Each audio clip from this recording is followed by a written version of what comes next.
Okay. Sorry for the millennial pause. If you're here after the stream is already up, I will have some timestamps for you. Hope you're doing good. I'm sorry for missing stream Sunday. If you're watching the VOD, I'm going to get this out of the way now for you, but I'm going to tell everyone again, so sorry if you hear it twice. Annie really unexpectedly went to the emergency vet and had to have surgery. So I've been a freaking mess. She's okay. It was a blockage in her intestines. She swallowed something she wasn't supposed to. They took it out. Can you guys hear me? I'm playing tavern music. I'm playing bardcore Christmas music. I hope it's like just the right volume. So yeah, it like Annie got so sick out of nowhere, and I was so paranoid from Maka. I rushed her like basically straight to the emergency vet, and she had swallowed part of a toy, which has really made me rethink. I mean, I've had her for 8 years and she's never done anything like that. I'm assuming it's because things are so different for her that, like, I don't know, it was like a behavior more. Oh, whoa. Yes, Annie's good. Annie's good. Oh, okay, the music is a little loud. Well, clearly I just really wanted you to hear the bardcore. Yeah, so she's good. She's healing really well. But it was a really, really, really scary night. So she's still in the hospital at least until tomorrow, and I thought I would stream to take my mind off of things, because I've just been like kind of awake for 2 days straight, like so anxious. I can't do anything. Hold on one second. I gotta get the Mortimer. Come on, baby. Come here, my little baby. Hello, little baby. Hello. Hello, Mort. Oh, I'm sorry. Are you comfy? Mort's been very confused. Both of the boys are so confused. It's very weird to be... Hi, Shy. How was your final?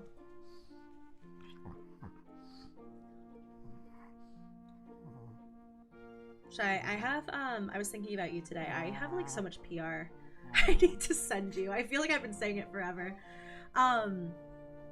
But yeah, she's okay. The boys are very confused. I haven't had 2 dogs in so long, so it's been very quiet and very strange. Very quiet and very strange. So Mort does need a podcast. Mort and me, the podcast, the show. Anyway, so Annie's good. Thank you guys for your well wishes. Literally oh yeah, I do, Shy. I forgot I did. Oh my god, you're right. I do have your Addy. You're so smart. What was I gonna say? Thanks. Whoa. Oh, let me pin the rules. Thank you, Normie.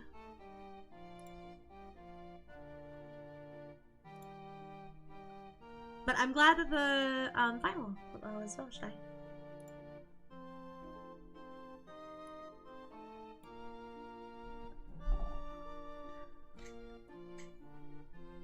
Okay, there we go. Did I do that right? Yeah. Yeah, only Shy is allowed. But yeah, so I'm so glad, Iris. I found Christmas bard music, and I was like, oh wow, this is really the best of so many worlds. Oh, Mumi left, but she's still on the screen in the live. Yeah. Only Shy is allowed. I unmuted myself, sorry. I wanted to talk to myself. Yeah, Anne's good. Healing really well. And they think she'll come home tomorrow as long as, you know, everything keeps going like this. But I realize I've been very lucky. Like, none of my pets have... Like, Riley had to get a surgery towards the end because he had cancer. But it was never, like... he had to get a toe taken off. It was not like which is still, of course, a very serious surgery, but Annie's was like so much more serious than anything I've ever dealt with. I was telling the vet, I kind of can't believe how lucky I've been that no one has ever swallowed a toy like that or anything like that. We had a cat when I was a kid. His name was Fat Boy. God rest his soul, King Fat Boy. And we had to get him that surgery because he ate. Christian used to have like one of those Nerf guns, like the ones that have the foam, and the little, the foam things. And yeah, Fat Boy ate one, and we had to get it surgically removed from him.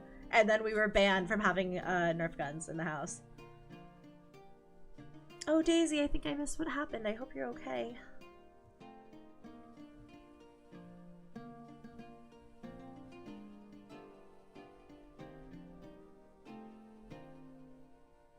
Speak to me, Mort. Speak about it, Mortimer. A cat named Fat Daddy. He was,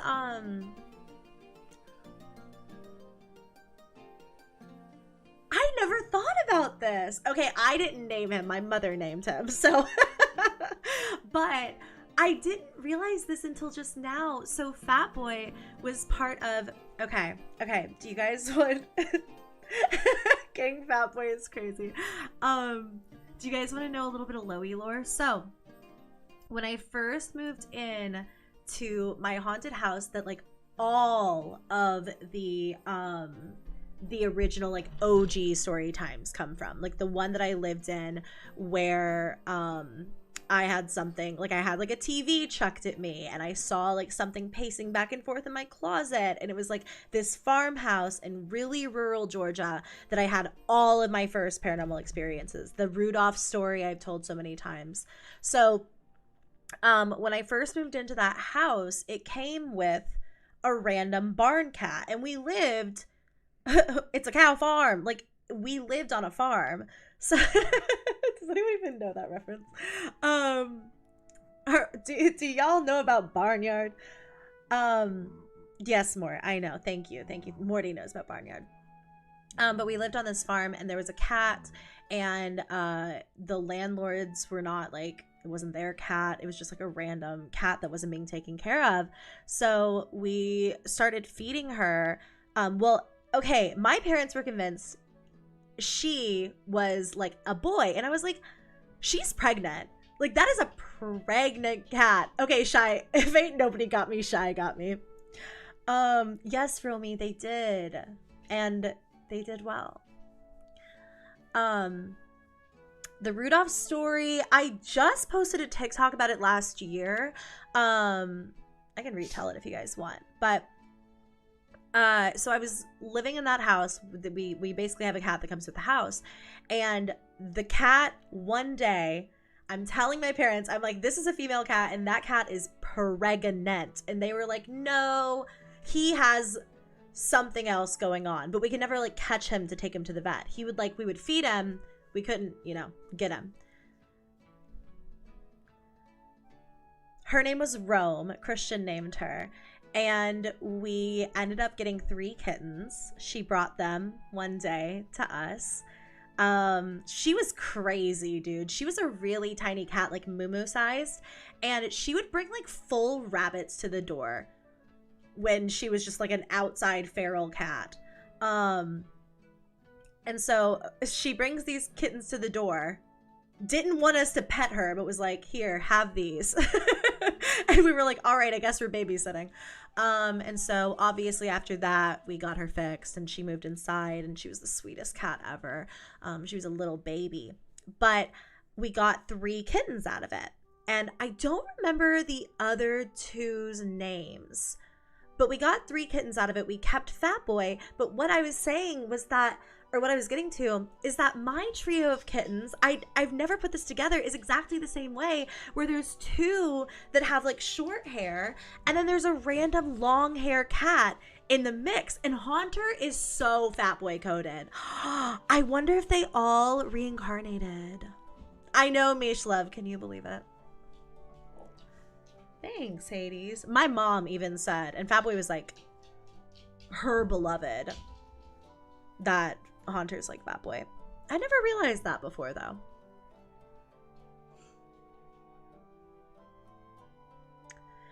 Okay, let me read super chats, and then if you guys want, I'll tell you the Rudolph story again. Willow, thanks for joining the channel memberships. Welcome, welcome. Archangel M, also thanks for 11 months. Thank you. I'm also so thankful that Annie is good. I mean, you guys, I literally was at that emergency room yesterday. Like, someone is going to have to actually sedate me if it's 3 in a year. I literally don't know what I would have done with myself. So I literally have never prayed that hard in my life to... I just like literally prayed and prayed and prayed and prayed and prayed and asked the universe and Lady Hecate and anyone who would listen to please get my girl through surgery. And she did. And I'm very thankful. I'm very thankful. It was very scary. I asked Maka to take care of her too, so I want to give her credit as well. Oh wait, I need to post that I'm live. Also Storm, thanks for 24 months, 2 whole years. Good to see you too. How you been? Doing good. I've been an anxious mess all day, and then I made a salad for lunch. Oh, I'm posting a really big video tomorrow. Also, I'll tell you about that as well. Don't let me forget. Because if you're here at the stream, you can have a little sneaky peeky. Also, you guys, my ringer is on in case the vet's office needs me. Normally, I turn it off, so I'm sorry if you hear like texts and stuff come in. Amanda, hold.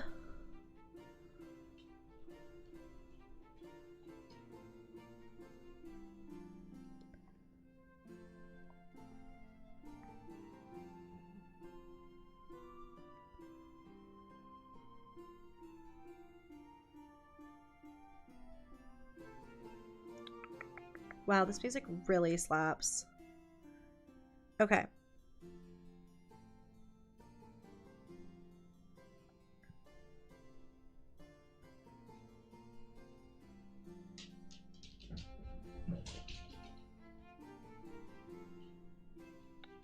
Okay. I think it's up. Hold. Sorry. But yeah, if you hear my phone ring and I randomly disappear, I'm just talking to the vet. But she's been good. I'm not expecting like a bad call. It's just if they have updates for me, I need to hear them immediately. I've been calling like, I've been very annoying. I've been calling like every 2 hours. I probably need to bring the receptionist like something to apologize. Because I've been very annoying.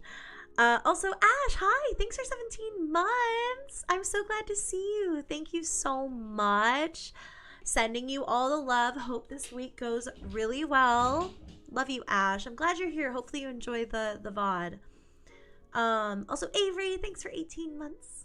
Oh, no. Okay, it is still late for some people, but love you so much.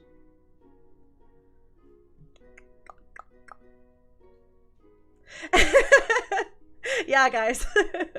If Shy has to step in as a mod, they'll be breaking out of their retirement. Tofi! Oh, have so much fun today. Whatever you're getting up to. Or if it's just sleeping. But I am. I'll send all the babies your love. Thanks, Tofi. I hope you're good. Also, Ellie, thanks for joining the channel memberships. Jesse, so proud of you, bestie. Welcome. So happy for you. Congratulations. Thanks for 11 months. That's amazing. I'm proud of you. Amanda, I love you so much. Hey, Queen. I hope you're doing well. Keep sleeping, bestie. Trying. I'm sorry about your losses, but I'm proud of you for being so strong. Thank you, Amanda. Thank you so much. I am just so thankful Annie is okay. We're not out of the woods yet, so if you want to send my girl some love, I'd really appreciate that. But you know, I'm just thank God for pet insurance, dude. Thank God. That stuff's crazy. Although I'm not even sure this is gonna be covered. Oy vey. I say thank God for insurance, and then I'm like, well, we'll see if it works.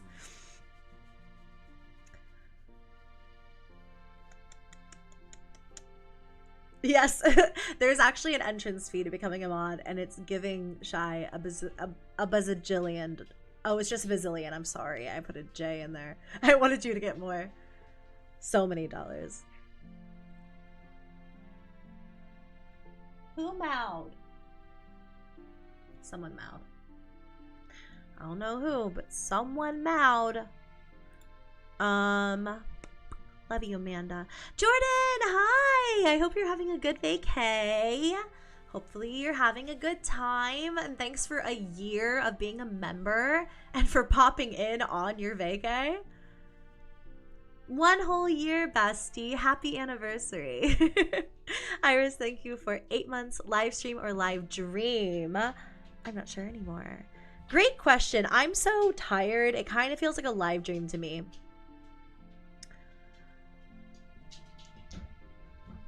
You guys are gonna have to really hold my hand through tonight. Ray, also, thanks for joining the channel memberships. Welcome, welcome. Lexi, thank you so much for 38 months, my little angel. Sadie, following since Dear David. I love you too. Thank you. Thank you, thank you. That's so nice. I love Dear David. Tiny B, also been watching since February, and I wanted to say I love you and you're amazing, and I hope you've had a great day. Thank you so much, Tiny B. I hope you've had a great day as well. I don't know if you guys heard that, but Hades wiped out a little. Are you okay? You really, you kind of took a tumble at the end there. Thanks. I'm in a house full of boys. Ugh. Heather, hi. Also, Honeybat, thanks so much for joining the channel memberships. Whoa, now we have a Haku. Wow. Are you gonna lay down? Because if you lay down right there, you can stay put. But if you try to unplug the Wi-Fi, I put a little soft blankie right here in hopes of, wait. Oh my God, you can see the camera shaking as he's kneading. That's literally, he's kneading, you guys. He's kneading his blankie. And this is just a very unstable table. Thanks, More. I know, you're not getting my full attention. Good boy, Hatu. So handsome. So handsome. Thanks, Biss. I don't know if I've talked about this one yet. I got my really long one that I have in a different, well, it's technically a different wig, but it's exactly the same color, so I assume. No, you know what? I was going to say I assume it's the same wig. I don't think it is. I think it's just the same exact, like it looks identical to my other wig. That's like the long version of this. It's just shorter. But this one is like a glueless. So the lace was like pre-cut for me.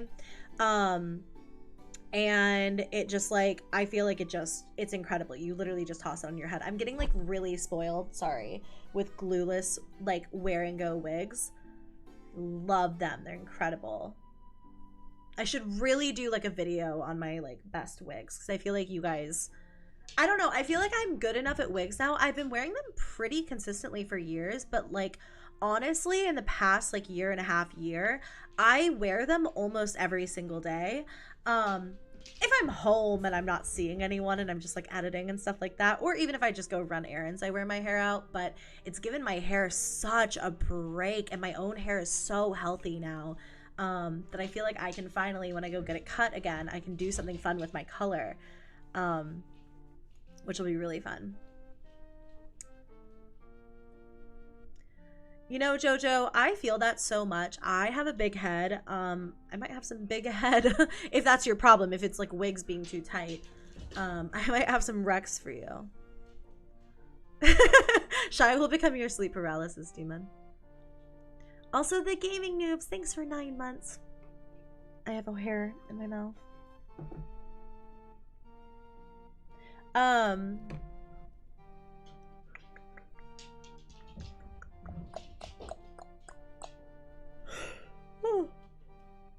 my God, sorry. The gaming noobs, thanks so much. Love you, bestie. Also, thanks for 9 months. Ellie, happy birthday, Ellie!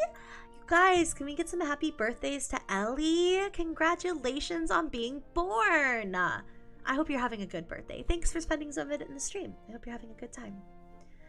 Remy, also been following since your babysitting story times. My birthday was just a few days ago. Happy birthday! Oh my goodness, so many Capricorn? No. Is that wait. What? Hold on. Hey Google. Okay, yes. What? Wait, what astrological season is it? Why does it? Okay. This is harder than I thought it would be. You okay, Hades? Oh yeah, it is Sagittarius. Okay. Yeah, Capricorn isn't until the 22nd. I've never read the ACOTAR series. Is that an acceptable way to do that? A Court of Thorns and Roses. I actually, I might have the first book. I was looking for a book today. I'm reading like a self-help book right now. Well, kind of. It's Daring Greatly by Brene Brown. And it's really good, but I feel like I also need like a fictional book. Sometimes if I'm like reading just self-help, I'm like, okay, I need like a little treat to balance this out. I'm gonna restart the Bardcore playlist because it was almost over. All right, I literally don't remember what I was talking about. Oh, ACOTAR. Oh my god, I am tired. But yeah, I've been looking for I really enjoy, it's from Karen McManus, I think. The One of Us is Lying, One of Us is Next series. I think there's a new one that either is coming out like this month or literally just came out in that series, and I loved the first one, so I got the sequels. I'm thinking I need to read that, but I can't find the first book anywhere. It wasn't on my bookshelf.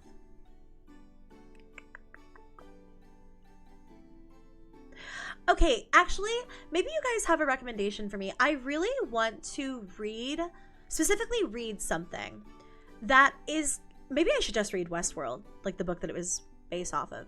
But I want something that feels like Westworld or like Detroit Become Human, like sci-fi, like, but also, I don't know, I'm very into, like, I'm playing Detroit Become Human right now, and I love Westworld Season 1, so I've been watching it as well.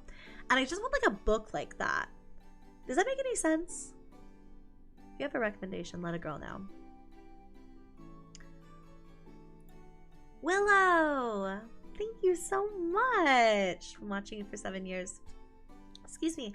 And you've been a constant light in my life. Sending love to you and the animals. Thank you so much, Angel. I really appreciate you. I hope you're doing good. Also, Lexi, I'm so glad you made it. How have you been? ACOTAR and Fourth Wing. I haven't read that either.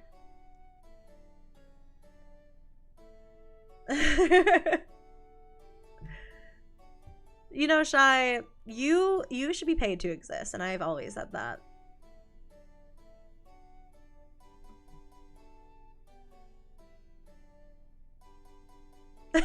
Heather really said, hey guys, when mod applications are open, we remember your digital footprint. Oh yeah, my new video. Okay, so there's a new video coming tomorrow. It's going to be 3.5 hours long. And it's a compilation of all of the scary TikTok stories that we've talked about this year. It's officially that time of year where I'm doing my little LoeyLane compilation vids. So I'll be having some of those come out, and new videos as well, of course. But yeah, I'm really excited. Some of those stories, when I was in editing, I was like, oh my god, I completely forgot about this, and they're so good. But like, yeah, I feel like the TikTok stories have become sort of a new part of the scary side of TikTok here.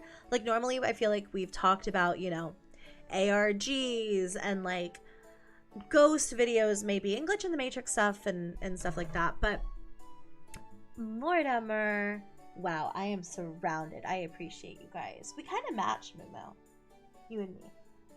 I'm sorry, did I annoy you? Yeah, I feel like people just started telling a lot of stories. Also, I said it in that video, but in case you were wondering, like, with the impending TikTok ban, how the scary side of TikTok will be affected, obviously, I know that TikTok isn't going away. Like, they aren't gonna, like, delete it off of our phones. But you know, if it remains banned, it will slowly fizzle out as the company is unable to, you know, make updates to the app. People aren't able to download it on new phones, etc., etc. But, you know, in the event that in the event that that happens, I plan on I'm sure the content will just end up somewhere else. I think it'll just be like the scary side of YouTube Shorts or Reels or something. I don't know. It's impossible to know what's going to happen with TikTok, but yeah. In case you were curious, I'm sure the scary side of TikTok will remain because I don't think that the app is like just going to become defunct overnight. So I don't think we have to worry about that for a while. I know, Hannah. I know. It's crazy. I honestly can't believe it's happening. Christine, also thanks for 14 months. I know, over a year. Thank you so much. I'll give them your love. Creates new app called TalkTick. Ash, you're so right. That's honestly, maybe it'll just go in a blanket. The scary side of social media. No, I have a feeling that a lot of this, especially the horror stuff, will move specifically to YouTube Shorts in the event that I don't know, TikTok. Again, the app isn't going away on January 15th. People are still going to use it. Thanks, Amy. But yeah, I feel like a lot of it is going to go to YouTube Shorts. I don't know why I feel like that. Maybe it's just because I've seen a lot of horror stuff on YouTube Shorts, and I see absolutely insane things on Instagram Reels. Wow. Oh God, please don't do that. Ew. That felt so weird. She like, ew. Oh, stop. What am I doing to you? Get your claws out of me, girl.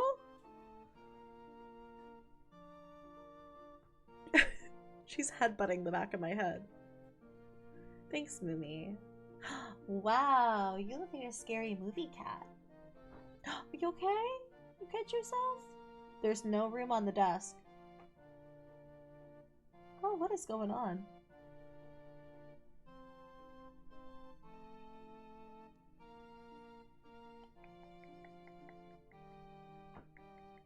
I agree with that, Erica. I mean, the length limit on YouTube Shorts makes it a little, but I guess honestly, Meta has the exact same length thing, and YouTube has increased the length of Shorts to I think 3 minutes.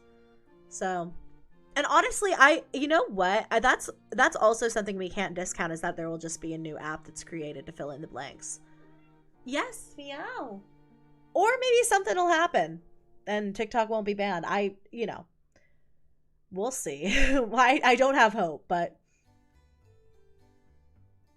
Aw, Sanrio Olive, that's so sweet. I'm so sorry I scared you.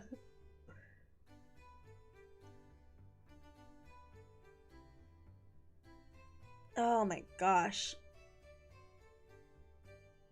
I'm so proud of you, Storm. I literally felt the same way earlier. I made a salad. I was like, I am the epitome of health.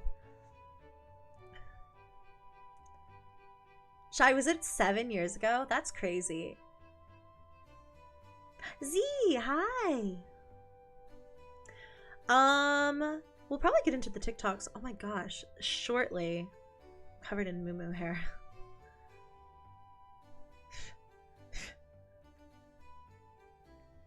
The cats are at a different vet, and I was making them an appointment because I'm getting everybody slowly through checkups and just their annual wellness exams and stuff like that.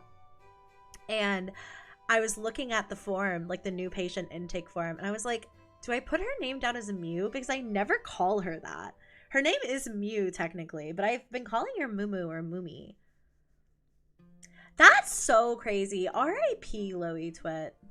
R.I.P. to Loey Twitter. Man, it's a shame what happened to Twitter. Thanks, bud.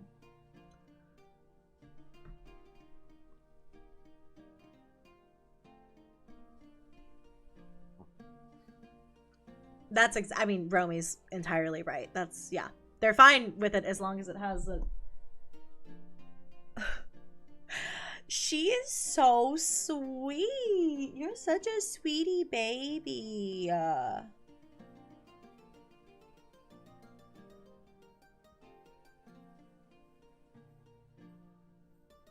So sorry to hear that, K-Pixie. Oh, I'm so sorry to hear that. It's so hard. It is so hard. I've been having, like, heart palpitations over Annie being in the hospital. I completely understand it. But I'm so sorry for your loss. Sending so much love. Julie, hi! I miss you too. How have you been? Oh yeah, I guess Twitter isn't even Twitter anymore. It's been X for like forever. No, I've never gotten onto Blue Sky. Do people use it? I'm on Threads. I was using Threads for a while, but I don't know.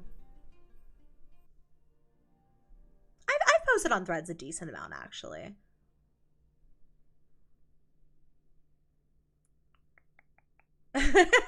Loey Twitter's egg era was crazy. Crazy. Oh, earlier I said I would tell the Rudolph story again. I'm gonna give you a very condensed version of it, okay? So, my 16th, I want to say, either my 15th or 16th birth. No. I don't remember which birthday it was. It was probably, it was one of those, or maybe it wasn't. My birthday, when I was in high school, I had a day at Six Flags with a bunch of my friends. It was like the coolest birthday experience ever. My parents took us in our little minivan, and we went to Six Flags over Georgia. Oh wait, I'm sorry, I almost just said a location, but I went to Six Flags. And when I came back, my friend stayed the night with me, and she and I were in my room, and my brother would not leave us alone. Like, my brother was just like, hi, Hillary. My brother was just like being an annoying little brother. He was probably like 11 at that point. And so I ended up like locking him out of my room. And I know, I'm so not doxing myself. So we're sleeping in my room, and nothing's weird. And this is in a very haunted house that I grew up in as well. And I wake up in the middle of the night, and it feels like something's like shaking me awake. And I'm like, what is going on? And sorry, I saw something's happening in chat. I think it's already gone away. Oh, is it people complaining about the videos not starting? Oh, baby, you'll be fine. You will be fine. I will start when I want to. But we're in bed. I wake up in the middle of the night, probably like 3 a.m., whatever. Oh my God, it says Rudolph lights the way on Streamlabs right now. I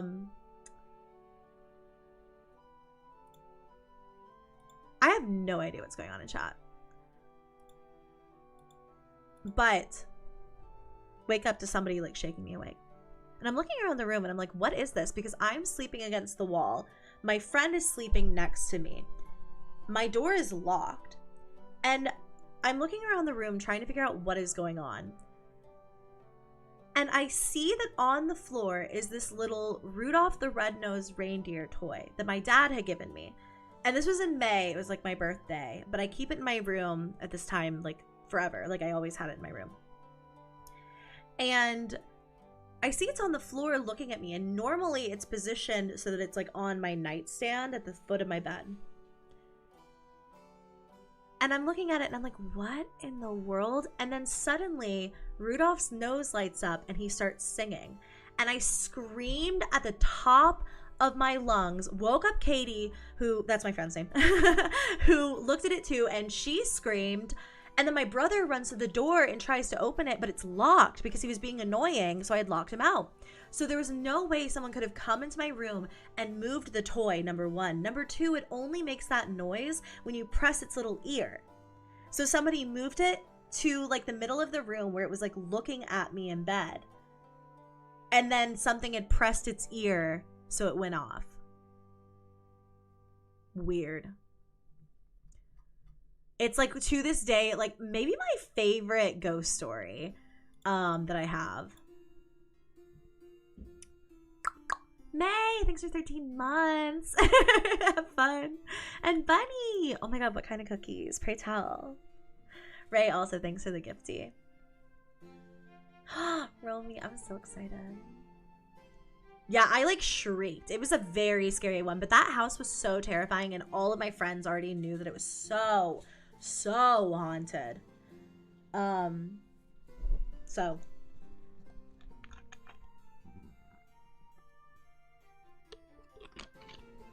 honestly, Dakota, I needed that. Wow, Normie. I was like, is this code? What is Normie trying to say to me right now? Welcome to everyone making the stream. I hope you guys are good. I think we're good to get started. This is going to be my personal little compilation. Where are we at in the stream? How long have I been live? I'm asking the questions normally people ask. Okay, we're like 35 minutes in, yeah. 36. But oh, thanks so much, Olivia. I bet you have had ghost experiences. So today, this is going to be my own personal little TikTok compilation. I know we've been reacting to a lot of Bizarre Bub lately, and a lot of slapping ham. And I decided that it's been a while since I did like kind of like a discovery stream with you guys. Oh, have a good shower, Shy. See you later. I really liked doing this last time, where I just went through TikToks with you, and I basically was trying to figure out whether or not they were gonna make it to a full scary side of TikTok. So I wanted to do that again. We have some videos about the drones, Hina. I don't know enough about them to where I really can form an opinion, but I'm assuming we will learn. Okay. Let me pause the music. Are we all set up? We are. Slide.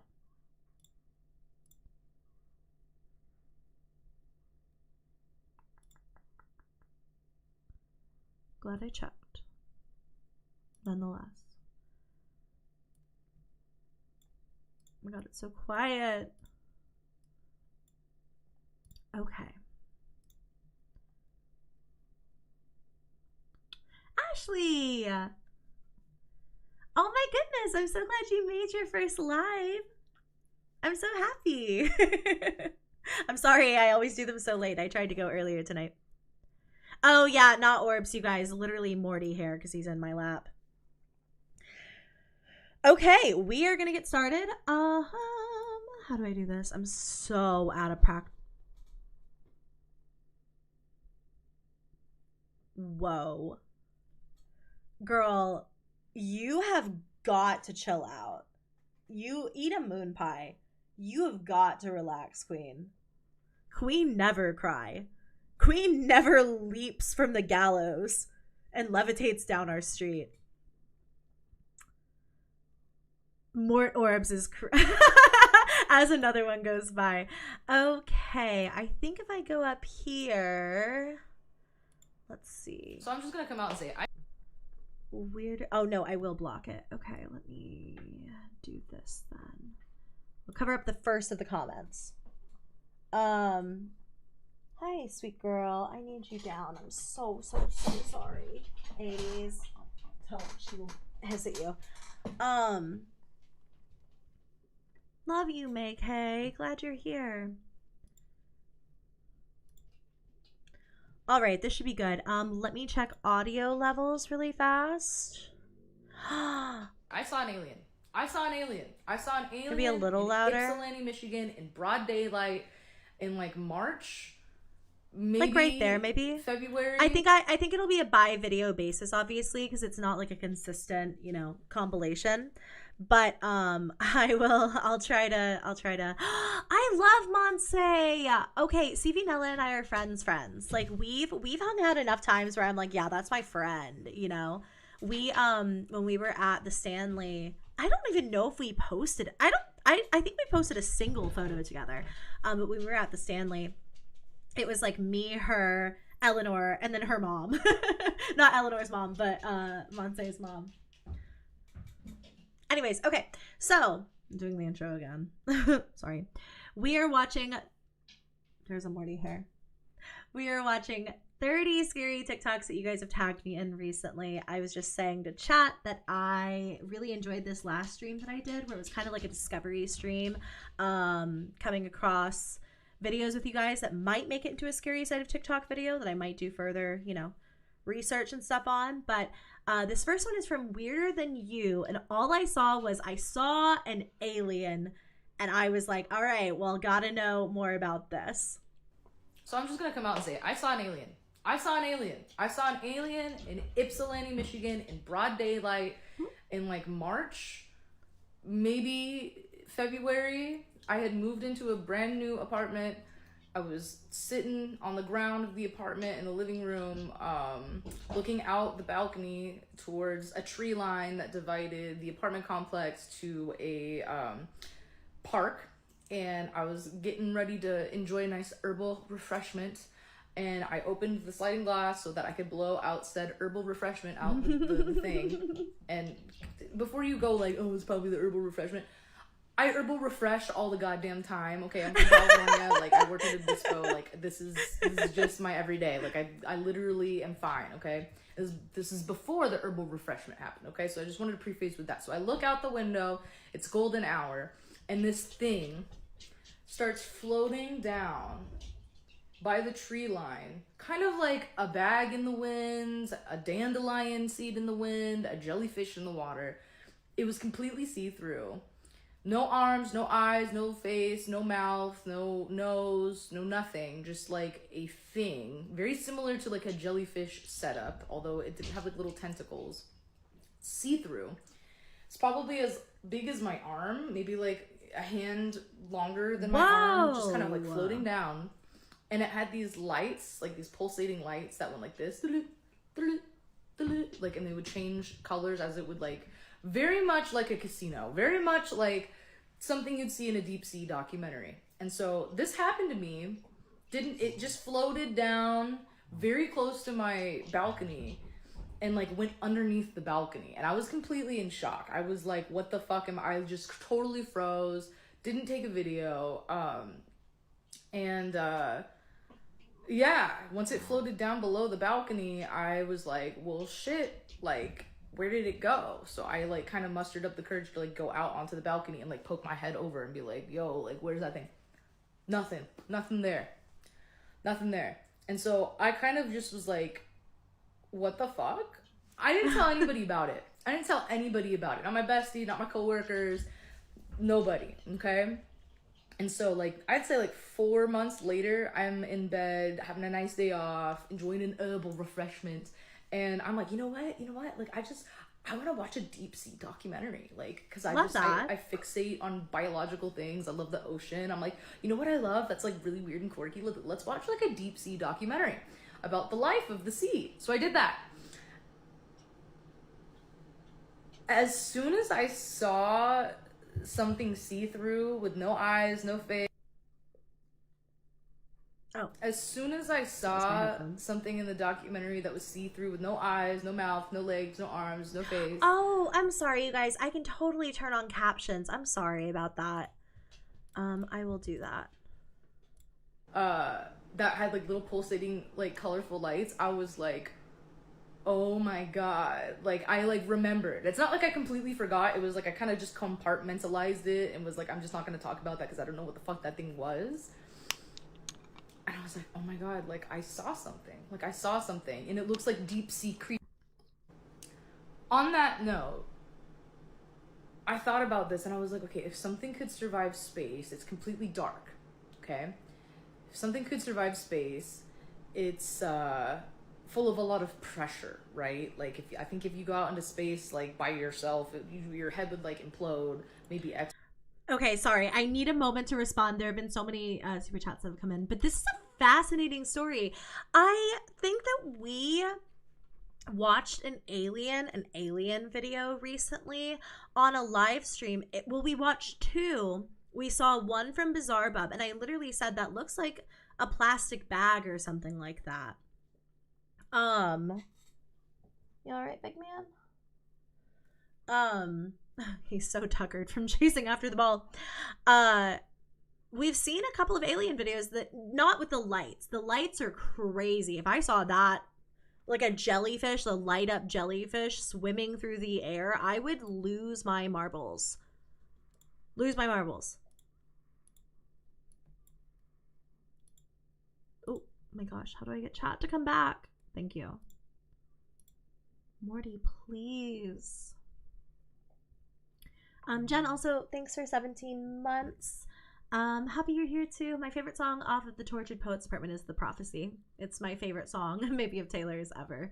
I love it so much. It was my top song of the year. I listened to it like 200 times. Also, I was like in the upper like 0.00001% of the fans of that song. Also, Saw Momo, thanks for 29 months. So happy you're here. Sky, also, thanks for 12 months. Love you so much. Thank you for being you, friend. Also, Ashley, welcome to the VIP Loves. That's so generous of you. Love you. Love you so much. Thank you. Okay. Okay, she was talking about space. If you go out into space. Like, I think if you go out into space, like, by yourself, your head would, like, implode, maybe explode or something. There's, like, a lot of pressure. And I was like, damn. Like, that's crazy that, like, something that lives out in space, maybe it was a creature from the sea that could also traverse the air. Maybe it's not from the outside, it's just from the sea. I don't know. But I saw something. I'm just gonna say, I fucking saw something, okay? I saw something. I've seen a ship before. I've seen a couple different ships. Nothing super high quality definition like what I saw this last time in Ypsilanti, Michigan. But it was crazy because there's nobody outside. There's nobody outside. I was probably the only one looking out the window at that time, and I just want to come forward and fucking say something about it. Like, is there anybody else out there that has seen? Because when you see an alien like on TV or whatever, it's like a gray alien, maybe like a tall alien, maybe like a reptilian alien or whatever. Like, this was something I have never ever nothing I've ever seen before, okay? And I just want to know, like, is there anybody else out there that has seen a being that is see-through, like, you know, as big as my arm, like long. It was like a long thing, okay? Like, this is so interesting, and I completely believe what she's saying. I want to respond to the people in chat who are like, yeah, she was just on an herbal refreshment. I'm just gonna say that if you partake in that frequently, you probably know yourself on that, and you're not just gonna randomly hallucinate one day. So I just want to say that I'm actually going to go ahead and leave this video. I think it's really, really, really interesting, but we have a lot to get through. The alien stuff has just been so fascinating on social media recently, and like we definitely have some other alien stuff in here today. So I just wanted to take a look at someone's kind of like first-hand account of an alien story. I also love alien stories. Like, I feel like when people share their alien stories, I'm like glued to my screen. But yeah, I don't think you can totally discount someone's event because they said, you know, you wouldn't do that if someone was a little tipsy or even maybe drunk. I don't know.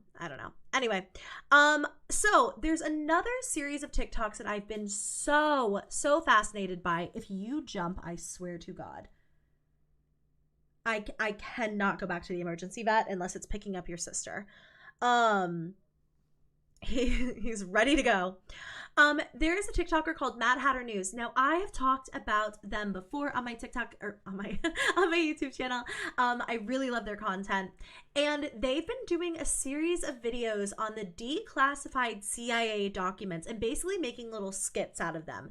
And it's a little out of order, so I'm gonna have to jump around, but I just find them literally so freaking interesting. It's absolutely, you guys will see. I literally love this series so much. I'm showing you 3 of them. She has like, I don't even know how many parts. So check, I will have everybody listed down below, but I'm obsessed with these. We can travel to any point in history to see what really happened. How? It's through astral projection, where your spirit leaves your body. There are people out there sensitive enough to travel to history. Anyone can do it, actually. We have a 29-page document explaining how. Okay, how? We start out with headphones, where one ear has one frequency and the other ear has a different frequency. Okay, using frequencies. Human body naturally has a frequency, but this disrupts it a little bit. Okay. When the blood is ejected from the left ventricle, it goes into the aorta. Okay. The pressure goes down into your abdomen and then leaps back up. And the 2 pressures themselves create this space where you can actually eject from your body. You're gonna have to be more descriptive than that because that doesn't make any sense. It's a 20-page document, but here's the diagram of how it works. So like I could learn how to do this. If you follow the guide, then yes, it's not an extra ability you have or anything. It's just normal human ability. Okay, I get astral projecting to like another place that is currently on Earth, but how do you astral project to history? Time is not linear. If you can travel to any point in history, then you can know what the winning lotto numbers are.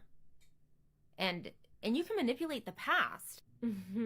Would I show up in history like a human being, like a solid mass of a human being? Most of the time, no. They just show up in spirit form, so people don't really see them sometimes. So at any point, someone from the future could be astral projecting to my room, and I would not see them. We can travel to any point in history to see what... See, they're so interesting. They're literally so interesting.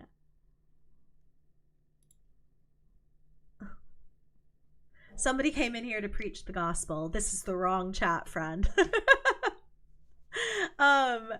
I just think these are so fascinating. Like, and I'm not co-signing the authenticity. I think these are skits, you know, but they're obviously like directly referencing the actual CIA documents and like things that they say in them.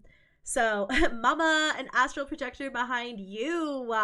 You guys, if astral projection is real, let's all astral project to... Oh my god. Sorry. Let's all astral project to the Rainforest Cafe. Let's have a meetup at the Rainforest Cafe, besties. I actually totally think astral projection is real. I completely and totally. I 100%. So interesting. Anyway, so how? That was just one of them. Again, I really love these. So I have a couple of others to show you. We live in a hologram. None of this is real. I've heard that before, but how is that possible? It seems pretty real to me. We've been programmed with 5 senses in this reality to see, hear, touch, taste, and smell.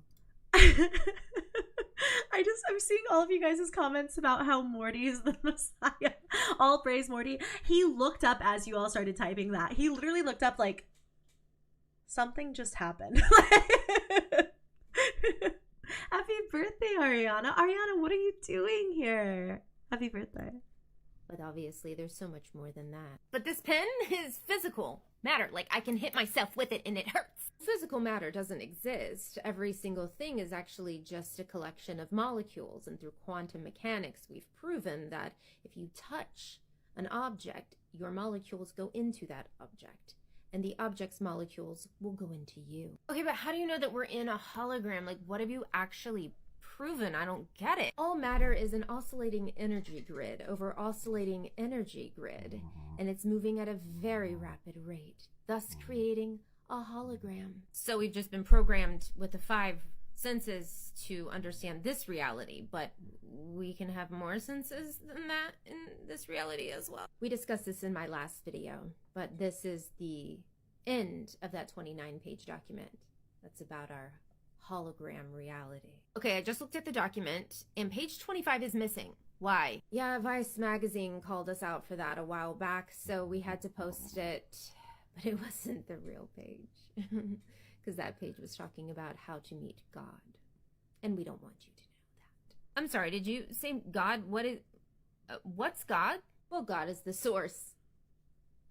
The source of all of this. So God created this hologram. And we're here. But if this is a hologram, that also means we're somewhere else. Yes. Yeah, you have a higher self. It's bigger than this reality. So that's fun. Okay, so this is a hologram, and then my higher self is like my real self, like the real reality. Well, there are many holograms. That's the fun part. So what you're going through right now, since we're all connected, is connected to the other holograms. So yourself is actually going through similar things in those holograms as well. Okay, so there are many holograms, and they're all living lives, okay? But then there's one reality that is actually the real one, but we're not in it right now. Yeah, we live in a hologram. None of this is real. I've heard that before. Like, hello? It's so fascinating. Also, this person who commented, are we the AI becoming sentient? This is so fascinating to me. This stuff is so fascinating to me. Someone just said I need to make a YouTube video on it. I feel like the way that they're explaining this is probably so much better than what I could garner from that CIA document. I probably would take one look at it and be like, huh? Like, full-blown Parker in Life of Luxury going, huh? Hey, Haku, stop doing that, please. Haku. Hey, come here. Come on. That's right. Oh, he had a hair tie. Wow, you know how little I want you to have anything to do with that? Hold, please, because I don't want my pets near anything that can be swallowed. After putting whatever that was, put Annie in the hospital. Oh, there we go. Okay. Yeah, it definitely made me rethink. Like, I think I'm just very lucky. None of my animals have ever swallowed anything like that. Like, very lucky. Very, very, very lucky.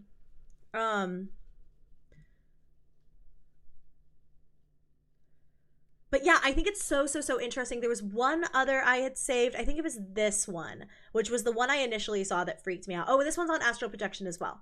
We found out there was a civilization on Mars. How? There was a highly cultivated psychic and astral projector that we would use to remote view times in history by giving them an envelope with coordinates and a time frame on it to see what happened. A lot of times we would be able to confirm that these events did happen from just historical records.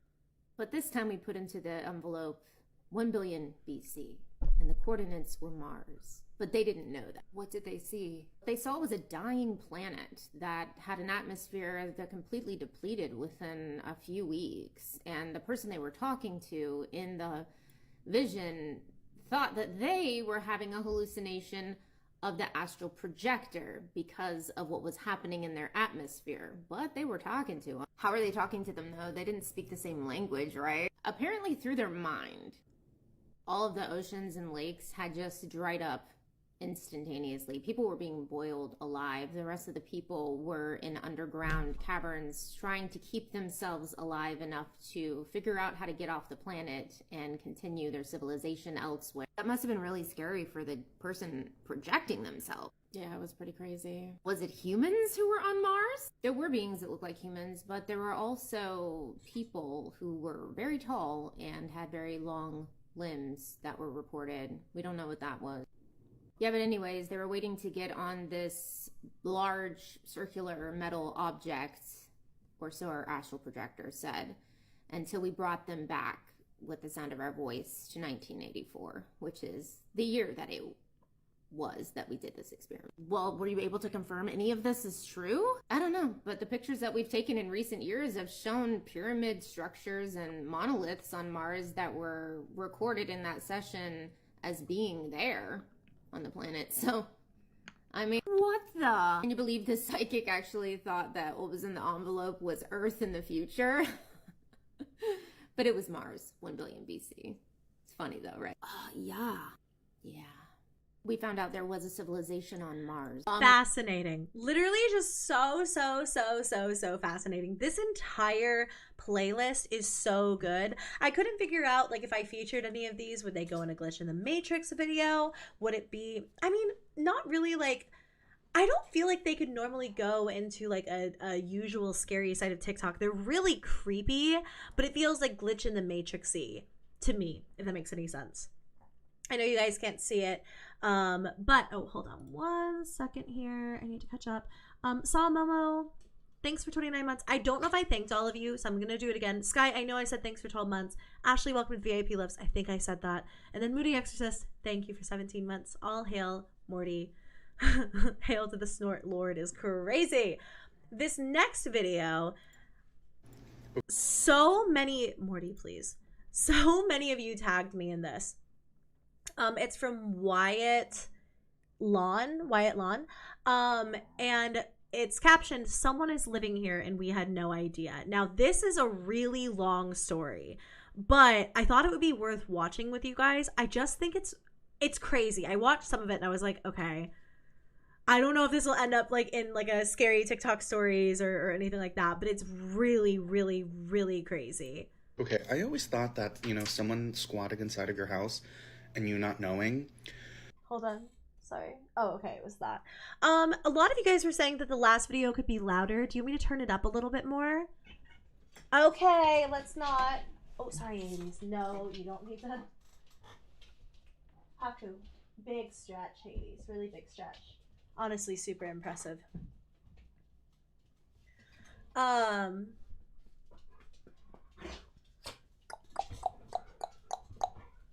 Wait.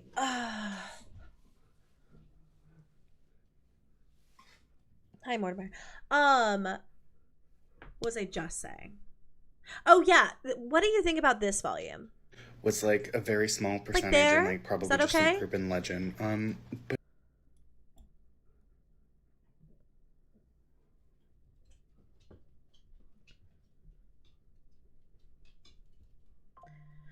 Star, I think it's literally just the CIA document that she was talking about. I assume it's this 29. I mean, she showed pages in some of the videos, so I assume it's referencing that specifically. J1 lover. Oh, what is that? No one eat it. A little packet. Crap. Ugh, it's lemonade. Okay, here we go. There we go. Okay. All right. We'll start over. okay, I always thought that, someone squatted inside of your house and you not knowing was like a very small percentage and like probably just an urban legend. But no, I've since learned that's not the case. Morty. Also, ignore my eye. My dog, who you can hear drinking, has given me an eye infection from standing on my pillow to look out the window. So real. Don't let them do that. I just Okay, so this is two stories. I just threw Hades' toy at the ceiling by accident. Oh, I thought that man could catch it. Okay, there we go. He said, my dog was standing on my pillow. I said, say less, sir. I carry this thing around like it is my actual human child. In one here. I have to say one to correspond into the next one. Okay, so sorry in advance if this is going to be a little long, but everything is going to be in one part, so you don't have to go click to find another video. Ding. I recently moved to the city of Portland, Oregon, from a small town, Flagstaff, Arizona. Some of you will think it's big, but in comparison to a city like this, it is not a big town. And I had lived in a beautiful 110-year-old apartment, I believe. I don't live in the greatest area, but I don't live in the worst area. And it's a beautiful apartment. I can afford the rent. They didn't have breed restrictions on my pit bull, so we were happy Iconic. to move in.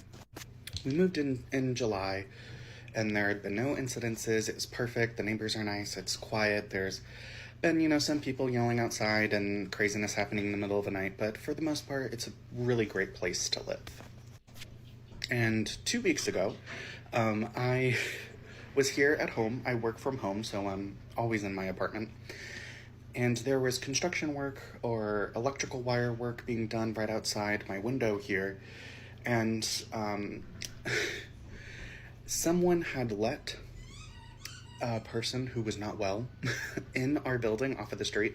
We have a security code. We have 24/7 security. So things like that shouldn't happen. But it happened. I was making bread, which is a new hobby of mine, in my kitchen. And from my kitchen, there's a window that connects adjacently to the hallway, so I can hear and look in the hallway. And I heard someone like screaming or wailing or crying, and it sounded like scary. Like something was really wrong, like someone just found out a relative died. And my neighbor's mother was in the hospital recently, and she had briefly told me about that. And I was worried that it was, her crying because she'd found out something that happened to her mom. And as I approached the door to open it, see if she was crying in the hallway or something for me to, try to, comfort her or something, it turned into an animalistic, growling, almost demonic. I was like, what the fuck is this now? So that noise scared me. It freaked my dog out. I was trying to keep him from barking because I started to think that it was not my neighbor and maybe a threat. You guys, I swear to you, I will look away from chat for 2 minutes and everyone is talking about Becky. Who is Becky? What did Becky do? Who is Becky? Who's Becky? All right, I don't know what's going on, but I'm going.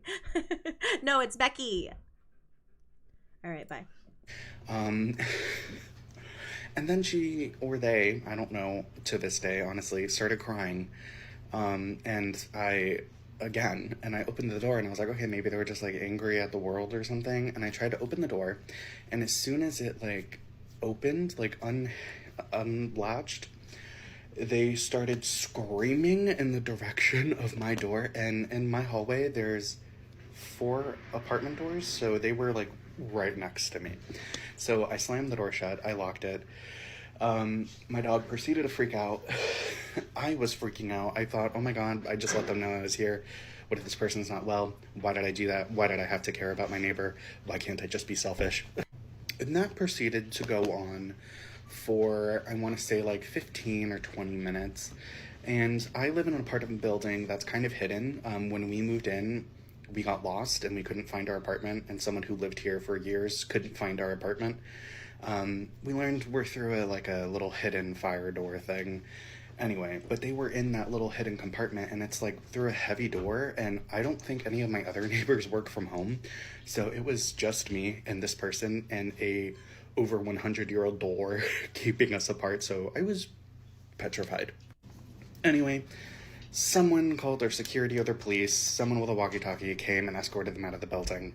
And 2 days later, I got a text from our apartment management company saying that they changed our door code due to a recent security issue. In my mind, I assumed that it was this person that got into the building. I was wrong. My first clue that something was wrong is that my neighbors in the building were posting notes to our front door, not my personal door, but the door to get in and out of the building, saying that, their packages are missing or someone's... Hades.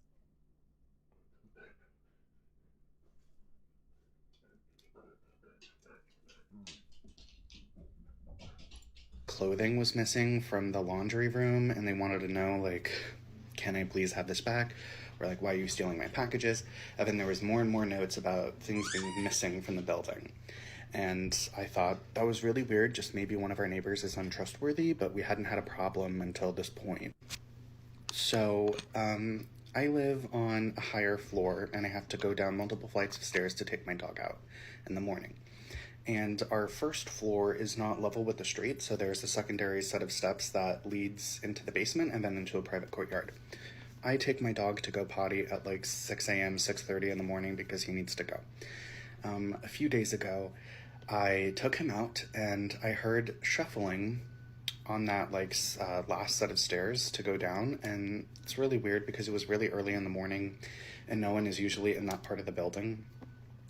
And as we turned the corner, my dog started huffing at something. He saw someone or something, and then the door to the basement slammed shut like so aggressively. It was scary, and it was really early, so I was like, great, people are gonna think I did that and I'm an asshole. Anyway, but it is an older door, so it does shut. Whatever, so I took him out, and the door to the courtyard is glass. So he was in the courtyard, and I was looking in, and I saw a very peculiar looking man coming out of the basement, and he was staring at me like he had just been caught. And I was like, what are you doing? And I had my dog, and he's a pit bull, so I felt okay. He saw him, so he left me alone, and he left. I don't know where he went, to be honest. I thought that was a weird interaction. I thought maybe I was just socially awkward. Whatever, I put it in the back of my mind, and I go about my business. Cut to the little new message board that is on our front door.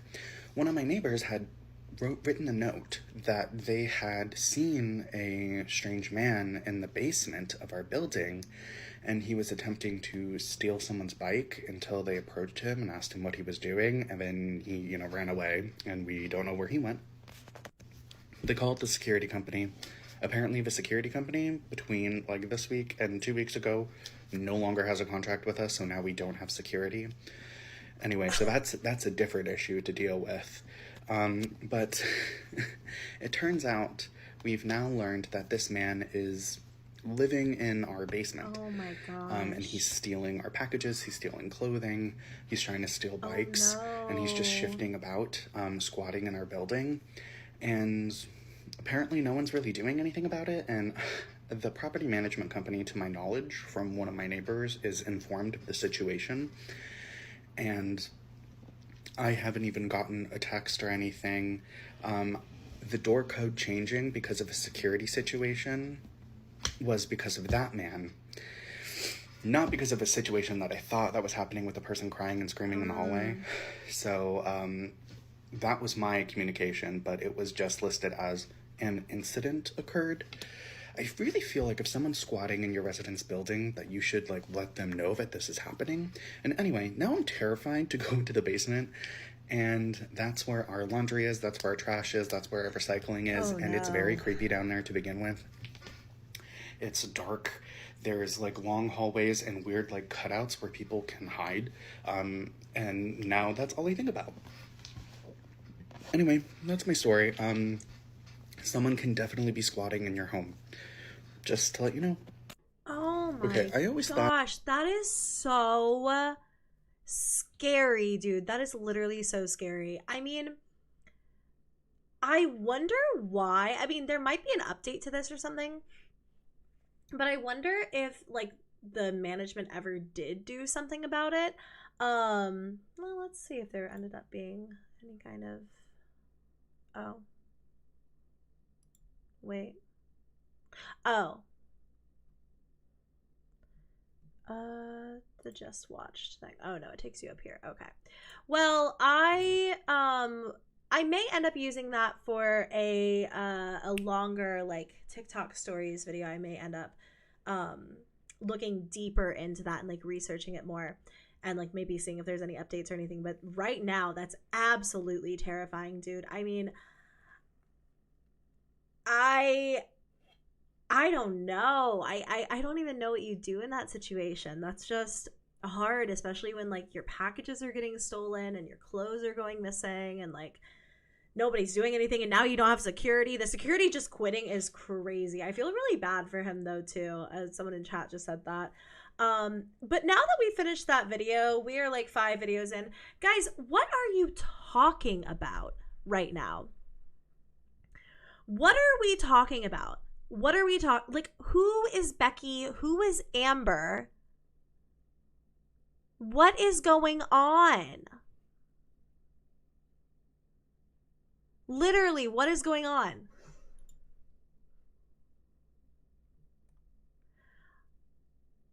I don't know who Amber or Becky is.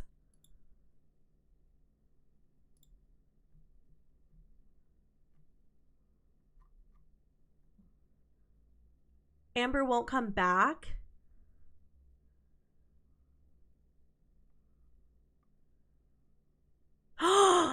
Oh no.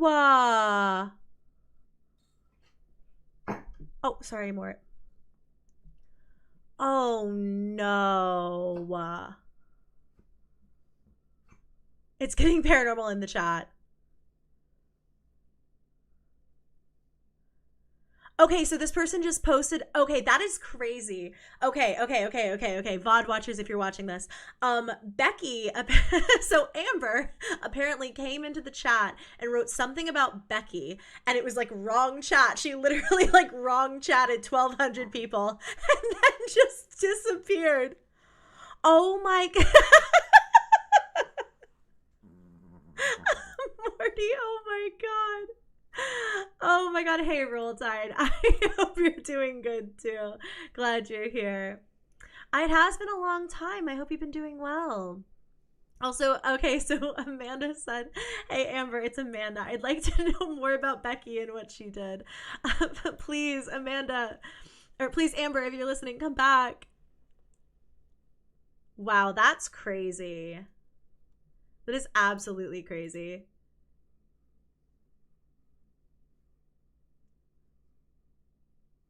That is absolutely crazy. I can't believe you guys have been going through all of that while I've been watching a scary video. I thought we were watching it together. Okay, so that was Wyatt's story about the frogging happening in his building. We're gonna be watching from Ashley Inc. I am absolutely loving Ashley Inc.'s account. I have featured a couple of her videos in scary side of TikTok videos before. But she just consistently comes out with like such incredible content. Number one, she's always like doing like subscriber stories and, you know, stuff like that. And also like her own stories. And every single time that I end up seeing her, I'm just so like enamored by her. Like, she just is such a good storyteller. So this one, all I saw was that it was from her and it had a ton of likes, and one of you had tagged me in it. So it's a spooky, scary story time where you should never whistle at night in the Kentucky foothills. A girl DM'd me and said she wanted to share her story about growing up in the Appalachian foothills in Kentucky and why you should never whistle at night. I'll be honest, I don't know much about Appalachian lore as I didn't grow up in Kentucky, but I asked my husband, whose family is from Kentucky. I said, were you ever told not to whistle at night? And he said, I was taught never to whistle at all. This is Jane's story. That is her real name, but she didn't want to be tagged. Jane started her email by saying that where she grew up in Kentucky, stories weren't just stories. They were lessons and they were warnings passed down from generation to generation. Jane grew up in a small 2-bedroom, 1-bathroom house with her mother and her grandmother. Their closest neighbor was 3 miles away. The house had been in their family for generations. Her great-grandfather had built it himself. Jane's mother worked most days, so she was often left alone with her grandmother. Growing up, Jane was allowed to go play and explore the woods, often unsupervised. Generally, her grandmother would be on the front porch in a rocking chair, smoking cigarettes, drinking coffee, and staying within close range. Jane's grandmother was a staunch believer in the idea that kids should be kids and often encouraged her to go and play. Jane says she learned a lot about nature living there. She would always find tadpoles, bring them home and watch them turn into frogs. She would find bugs, build them small habitats. She would watch the baby deer grow up every spring and summer. But Jane's grandmother had 2 rules, and the first was that Jane had to be in the house by dusk, and the second was that Jane could not whistle at night, even if she was in the house. When Jane asked why she wasn't allowed to whistle at night, her grandmother only ever said, "It calls them to you," and refused to elaborate. So Jane grew up with the idea that there were monsters or people in the woods that would come if you whistled. So Jane grows up, she goes off to college. Her mother had since fell in love with and married a man who lived in the suburbs of Louisville. Only her grandmother is left living in this house, and Jane doesn't go back very often. There's not a lot for her there. And at this point in her life, she views the place where she grew up just as a small mountain town where a lot of old people live who still believe in magic and folklore. But Jane's modern. She's a millennial. She has a smartphone. She watches The Bachelorette. The world that she lives in is bigger and more vibrant than the dusty old stories that her grandmother clung to. But obviously her grandmother's lessons are ingrained in her. She was raised that way. So anytime she hears somebody whistle, especially after dark, she kind of thinks to herself, you're not supposed to do that. But of course she never says anything. She doesn't want to be weird. When she's a junior in college, she's going back to her grandmother's house for Christmas. Her mother and her mother's new husband are also going to be there. She drives a day early to go stay with her grandmother. Her grandmother is older. She's getting sick. Jane doesn't know how much time she's going to have left with her. Before she gets to the house, she stops at the general store in the last town to get a Red Bull and some snacks before taking the long twisty road to her grandmother's house. She pulls up the long driveway, parks her car, and as she gets out, for some reason she's just struck with the urge to whistle. She says she doesn't know what it was. Something about being there just gave her the urge. The sun was about set, but it wasn't completely dark, and she lets out this long, high-pitched whistle. She says she stopped and looked around because she half expected something to happen, but nothing did. All she heard was the wind through the trees. So she goes up, knocks on the door, and her grandmother answers. Her grandmother welcomes her in, asks her if she wants some tea, and the two go out to the front porch where they had spent so much time when Jane was growing up. They're sitting there for about an hour, and there's a break in conversation when Jane notices something is off. She says there was no wind, the air was completely still. Keep in mind, it's December, but it's a relatively warm night in December. All the trees are barren, no leaves, nothing moving, complete stillness. And then they hear a whistle in the woods. And it's Jane's whistle. The same long, high-pitched whistle that Jane had whistled earlier. Oh, no. And her grandmother grabs the chair, her knuckles going white, and she stands up and she says, "Did you whistle at night?" And Jane starts stammering because this actually scares her. And she's like, "Well, I did when I got here, but it wasn't quite dark, and I didn't think anything was going to happen." Her grandmother's like, "We have to go inside right now." The two go inside where there's a fire going, and they hear the whistle again, but it's closer this time. Her grandmother's sitting in the chair close to the fire, and she's like, "Why did you do that? I told you never to whistle at night." And Jane still doesn't entirely know what's going on, so she just says, "Well, who is it? Who's whistling?" And her grandmother just says, "We don't know, but you called them and now they're here." Her grandmother reassures her that they're going to be safe as long as they stay inside when there's a pounding at the door. The pounding at the door startled Jane, so she jumps up, and then she realizes that it's probably just her mother and her husband. So she goes over to answer it, and her grandmother just looks at her and she says, "What are you doing?" And Jane says, "Is Mom coming early?" And her grandmother says, "No." She tells her to come sit back down, so she does, and then it's gone. Jane says she has absolutely no explanation. She does not know what it was, but thinking about the experience still terrifies her. And her grandmother has sadly since passed away, and Jane inherited the house, but she says she still has not gone back there. She doesn't know if she ever will, and she's not sure what she's going to do with the house. If you're from the foothills of Kentucky or the Appalachia area in general, please comment and let Jane know what you think she experienced. She will be seeing these comments. And keep sending me your spooky, scary stories. You can DM them to me on my profile page, or my email is also in my bio. I will keep adding those stories to this playlist. Do good, stay bad. A girl DM'd me and said she wanted to share her. So crazy. I mean, that's just what it is in Appalachia, right? Is like, I feel like we hear so many scary stories come out of the Appalachian Mountains. And honestly, the minute that she said whistling, I was like, I already know what's coming, and it's a mimic, and it's something that's gonna be mimicking back to you. Guys, I feel like you're all talking about an inside joke I just don't fully get. I mean, I'm up to speed now, but you guys are clinging to Becky. I don't understand why Becky has become part of the lore so quickly. I love you guys so much because literally it's like if something funny happened around this bottle of tea, it would literally be something you would talk about for months on end. I love you so much because you guys love a bit. I've never known people who love a bit as much as you. Also, Ruby, thanks for 16 months. I hope you're having a good day at work. Love you. Anyways, really creepy. Ashley, like I said, has been telling a lot of like follower stories and her own stories, but a lot of follower stories lately. So make sure to check her out. All of her videos go crazy viral, I feel like, because she's such a good storyteller. But yeah, no, Jen, they get it. They get it. Oh my god, Jen. But yeah, that was the story from her I wanted to feature today. We are going to take a look at this one. I don't remember what this is about. Some of these I saved a while ago. So this is literally so weird. Oh my gosh. That was so loud. Turn this down again. And I have nobody to talk about it with. Is that okay? Basically, 2 creators got Audio-wise? on here after the earthquake hit. Ooh, we're talking about the earthquake? No, we're talking about a grandfather clock mystery. I feel like I'm going to do it right there. So this is literally so weird, and I have nobody to talk about it with.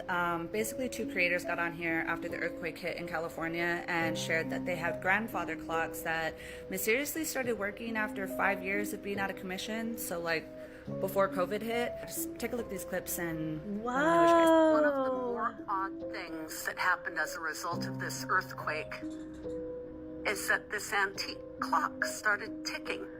It hasn't been ticking in at least 5 years. I can't understand. I can't explain it. 6.5 hours later, and it is still ticking.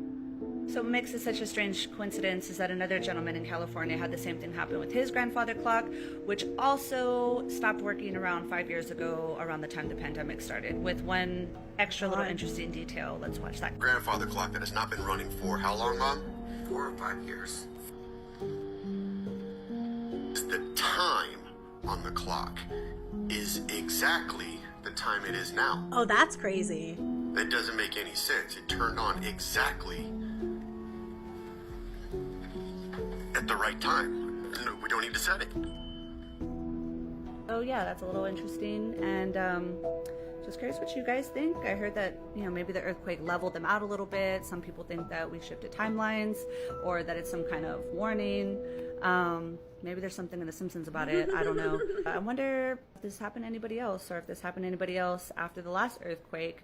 I also wonder if the woman's clock who started working was also set to the right time when it started working again. But yeah, what do you guys think? So this is literally so weird, and I have nobody to talk about it with. Oh my God. This is so interesting to me because I'm kind of in the middle on it. I remember why I saved this now because it's just so fascinating. I remember even watching it and being like, whoa, I honestly don't know, because like someone who literally commented, hold on, Mort has to go be wild and free. He has to be wild and free. He's going to look for Becky, guys. Like someone saying in the comments, and like even the poster said in this video, these types of clocks, if the pendulum is not leveled, it won't tick. Maybe the earthquake leveled it out. That's totally possible. I don't know anything about clocks either. Hades, I'm so sorry, but I really need to put down my leg. So, yeah, okay, he just didn't move. Okay, well, that's fine. So, yeah, Mort is off sowing his wild oats, and, okay, that sounded weird. I didn't mean like that. It was literally just, he's off in the wilderness. I hope he's not sowing his wild oats. But, oh my God, my leg is so sore because I had it crossed all that time, and Hades won't move, so I just have my foot dangling from his stomach. Okay, well, that's really creepy. I don't know. I mean, I'm sure the most logical explanation is it. But it is weird, right, that it started at the exact time that it was? It's really interesting. I also saw this come up from Soft Taco. And it's about cleaning a clinic at night alone, basically, and the creepy things that happen. So, if you want to hear something scary, don't scroll. I'm a professional cleaner and I clean clinics at night. And the story that I'm about to tell you is something that happened to me at this very clinic right here. So, setting the scene, it's late. I do the clinics at night, in the middle of the night, usually 12 to 6 a.m. So I was literally just going about my normal routine like I'm doing right now, taking the trashes, wiping things down. So yeah, I'm just going about my normal routine, whatever, and I heard something. Sounded like a voice, which I've heard voices before in the clinic. I've heard footsteps, I've heard and seen doors shut, I've heard and seen doors. Okay, I can't tell where the audio's at. Sorry, I'm trying not to destroy you guys' ears. Shut. Heard footsteps walking behind me. I felt breath on my neck. But this one was different because the voice was my voice. That's not it. I was literally like, no, fuck no, hell no, nah. So I ignored it. I turned the volume up louder on my headphones and I kept fucking going. I kept working. I was like, no, I have to get this job done no matter what anyway. So even if I do hear something, it's a one-way street, you know? Mm-hmm. And so about like another 20 minutes go by and I hear it again, louder, down the hall, like from where I was. I'll even show you where it was. So I was cleaning this area and I heard it down this way, which is right, I was right over there. It was like right down here. And since this is like a contracted job and I need to make sure that I'm safe and that the people who are coming in the morning are safe, I did a little walkthrough to make sure that nobody was actually in here like a fucking weirdo. Even though like if there was somebody in here, I don't even know what I would have done. I have fucking trash bags as my weapon. I don't know though, has anybody else ever heard their own voice when they're by themselves?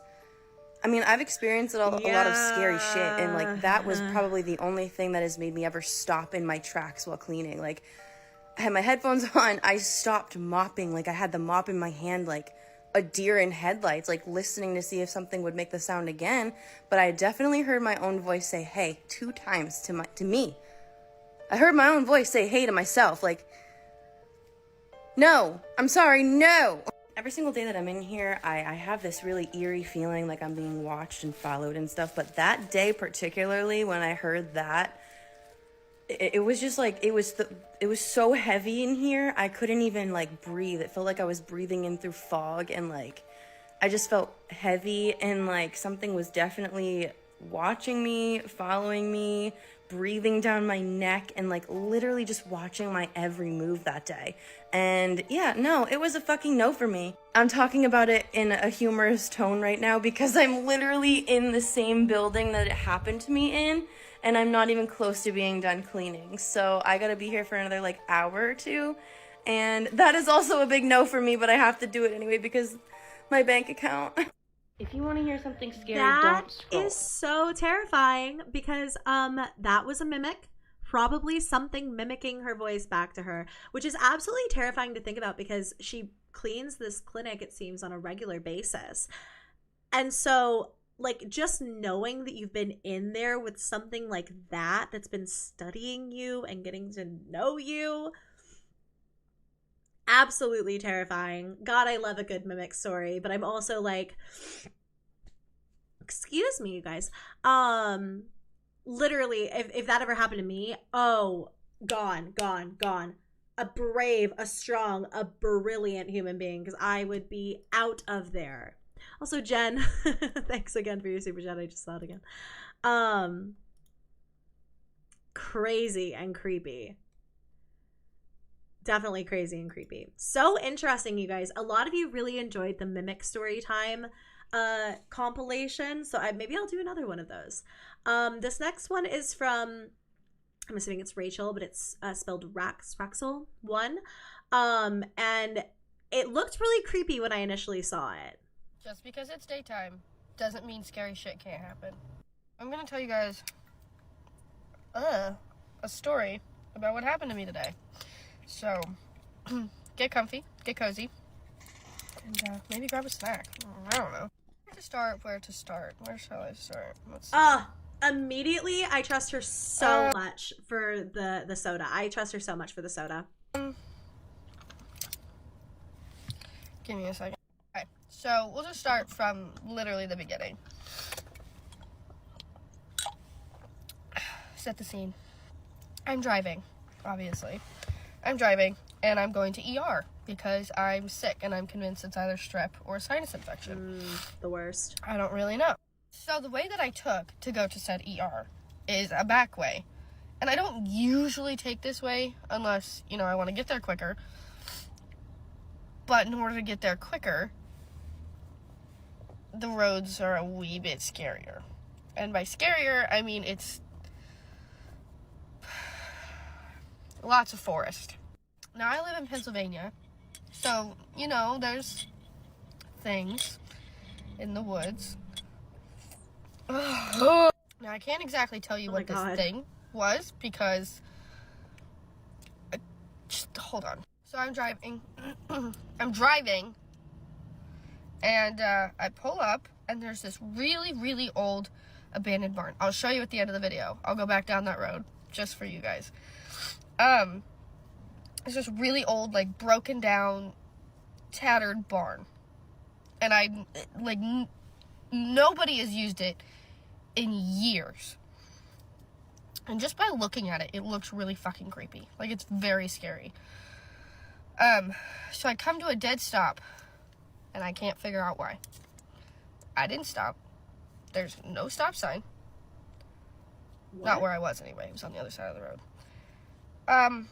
My car stops. Shuts itself off. Now, my car is a 2019. It's fairly new.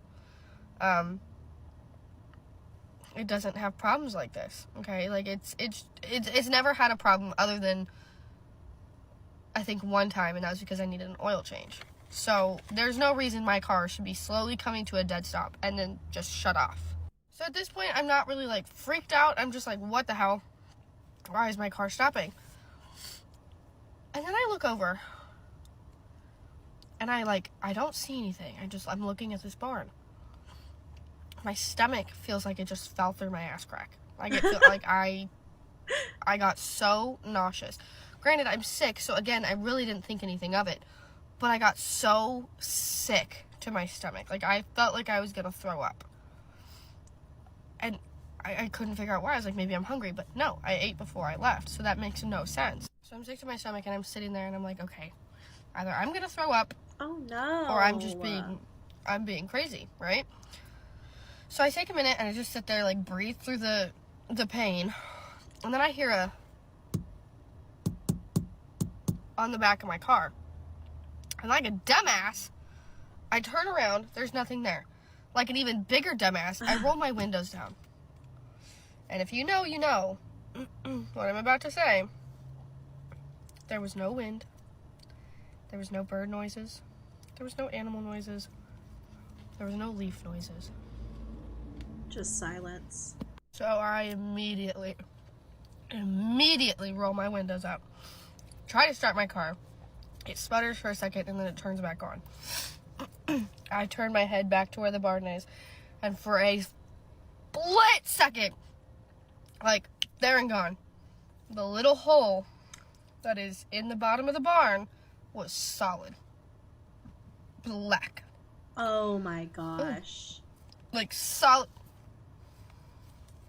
That's so real. Breaking out in hives because you're that I scared. think I just itched myself. I think that's what that was. I scared Oh. myself. Okay, no, never it mind. was solid black. Pitch black, like a cloud of black. And 9 times out of 10, you can see whatever is inside of that barn. Any time I've driven past it, you can see what is inside that barn. But every time I drive past that damn barn, I get an eerie, creepy, sick feeling. And I can't figure out what it is. Now, mind you, this barn is from like the late 1800s, maybe, I think. Something like that. Like, it was solid black. Solid pitch black. And as I turned,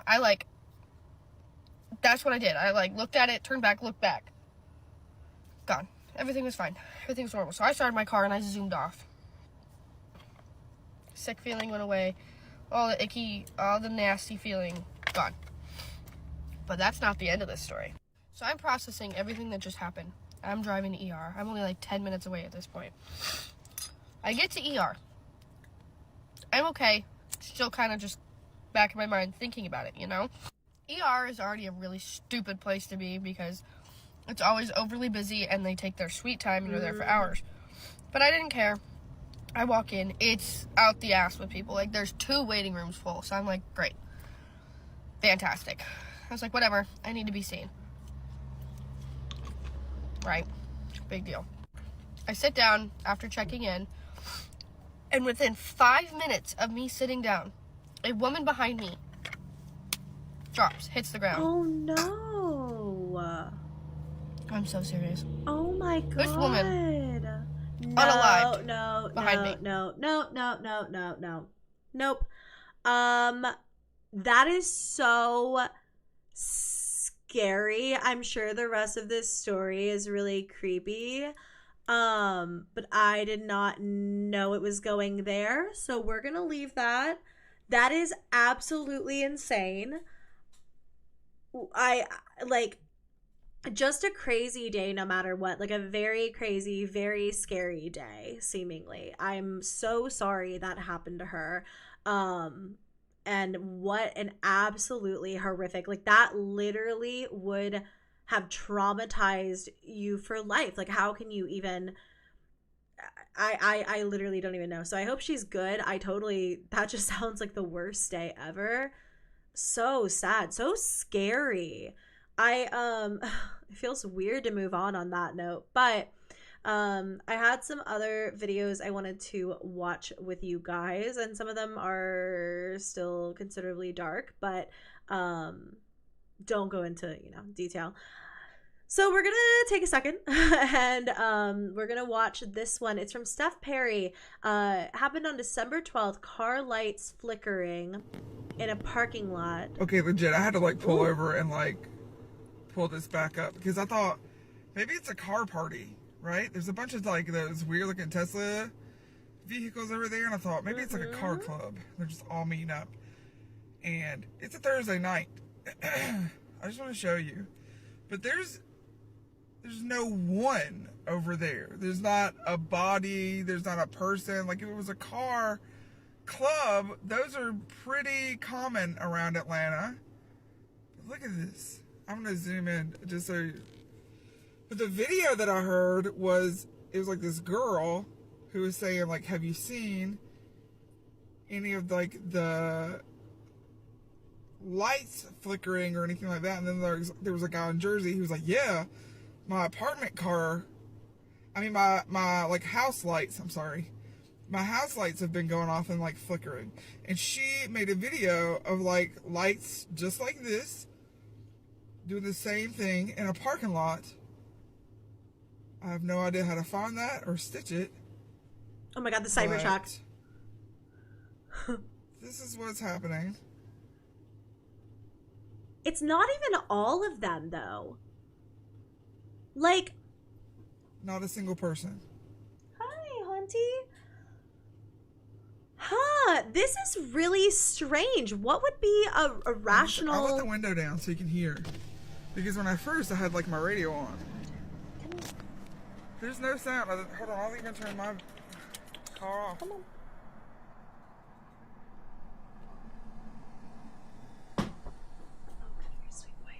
No sounds. Just cars going off. Yeah, not even alarms. Just the lights.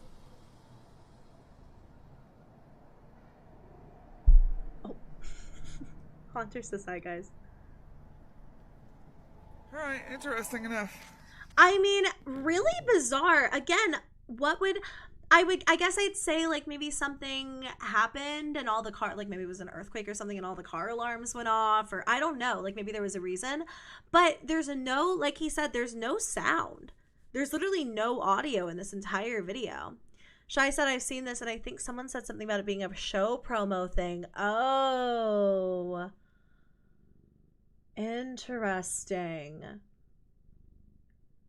Someone said, looks like Tesla and Cybertrucks. Looks like electric cars. Car party. Mama, a drone behind you. Wow, that's really, really, really, really, really weird. That is really weird. Speaking of drones, let's watch this one and then I'm going to take a quick break to go to the bathroom and stuff. But this one is a video about drones. We'll watch a few of the drone videos. We'll kind of skip around on this one. One of those orbs just shot down a drone. I'm about to show you footage from Phoenix. Something else is going on, guys. Why is this happening at 2 o'clock in the morning?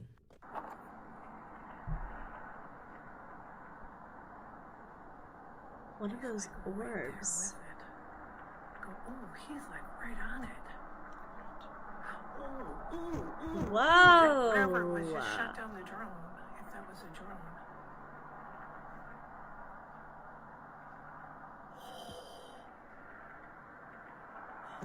I told y'all those drones were there for those orbs.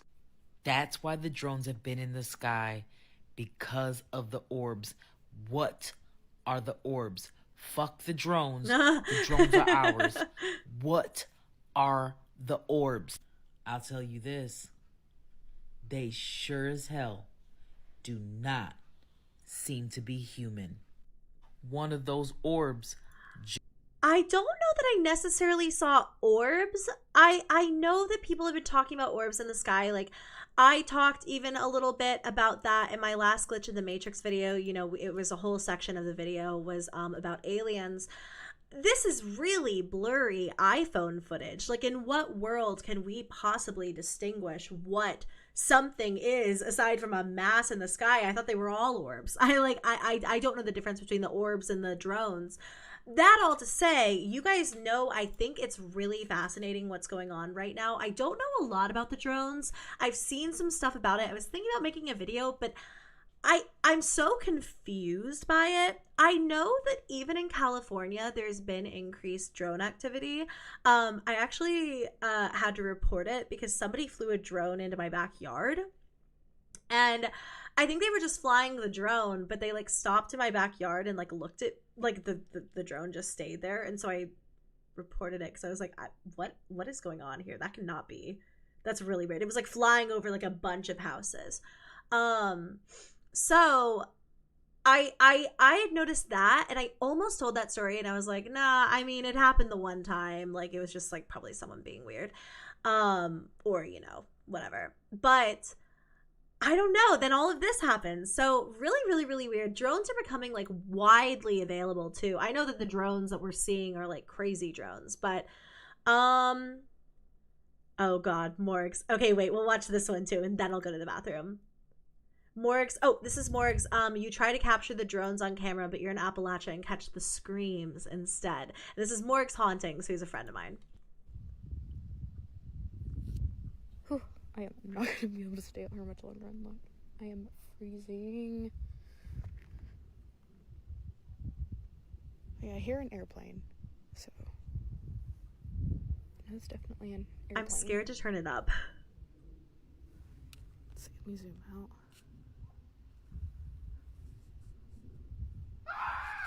My god.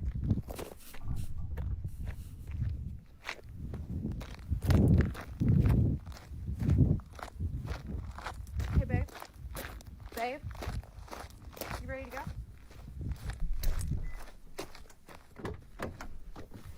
I wonder if he heard it too. Hunter. What was that? I don't know. Should we should get out here, right? Yeah, let's call the police just in case. Okay. It sounded like it came from the field, right? Or was that just like... It sounded like it came from every direction. Whew, I am not going to be able to stay out here much longer. That is so weird. Yeah, I hear an airplane, so... It's gonna play again. That's definitely an airplane. Let's see, let me zoom out.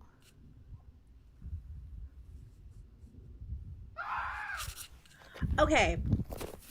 Someone in the comments said that's for sure a roe deer scream, but still terrifying at the same time, I'd imagine. I just looked it up and it sounds exactly like that. Wait, let's hear a roe deer scream. And then I'll go to the bathroom really fast and we'll get back to it.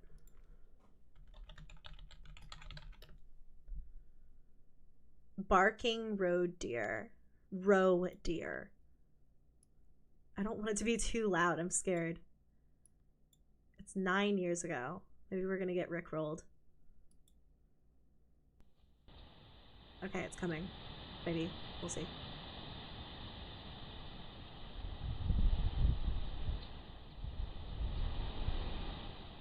Here.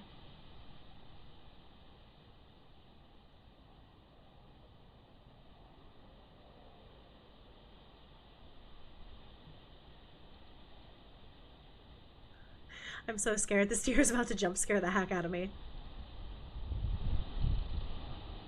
Oh no. Oh my god.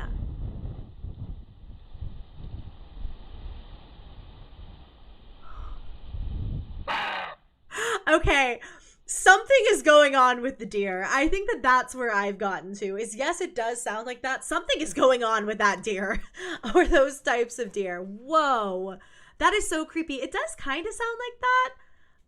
No, it sounds like that. I'll give it that. It sounds like that. I'm gonna take a quick break. I'm gonna get through these the members and super chats and stuff. Wawa Wiwa, I don't know if I said this already, but thanks for 3 months. Also, I love you. Kiana, thanks for 14 months. Thank you, my little angel. I hope you're doing well. Jen, also Demon Barn, hardly knows her. Sorry, I'm reading this a little bit late. I was like so engrossed in the TikToks. Um but so true. That one was a weird story. I wish that we could have finished it out, but you know, got a little intense there. Also Rosie, I love you so much. I'm so glad you're here. Thanks for being here. Okay, you guys, so what I'm gonna do is I'm gonna take a quick bathroom break. I'm gonna probably let the dogs out too. I think I'm gonna review the only other TikTok in this compilation that I was doing. Oh no, I lost my tab. I'm gonna review the only other one. I've been sick for I'm so sorry. I opened up TikTok and it started auto playing so loudly.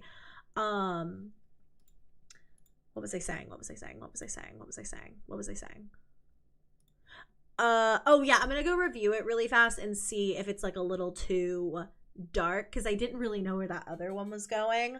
So okay, I'm going to play you guys some bardcore Christmas music. Enjoy. Oh, no.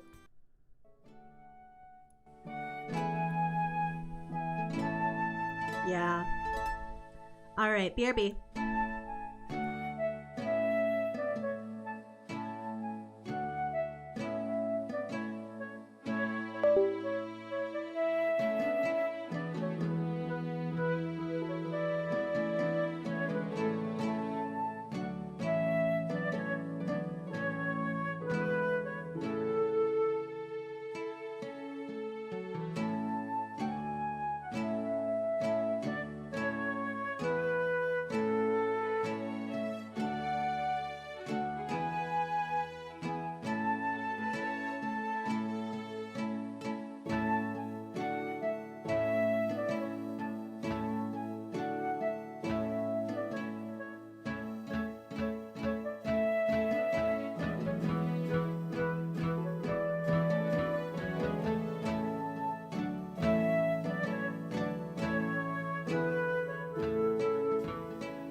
I came in great timing. We're still talking about Becky?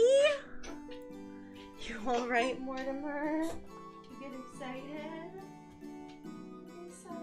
You okay? Poor guy. Oh my god, there's so many holes in this chair cover.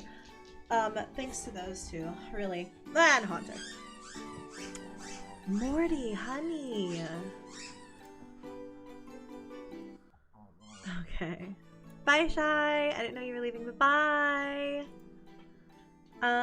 Kennedy, also welcome to VIP Loves. I really appreciate that. And then Mayari Moon, thanks so much for joining the channel memberships. Happy to have you. So, I'm quiet. My headphones are backwards. Whoa, no wonder I couldn't tell how loud the music was. Oh my god. Thanks. Thanks.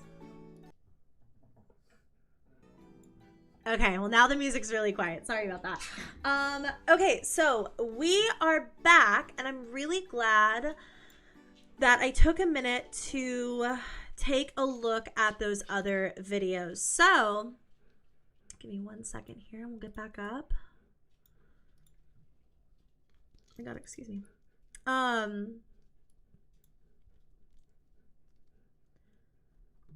Wait, how do I do this?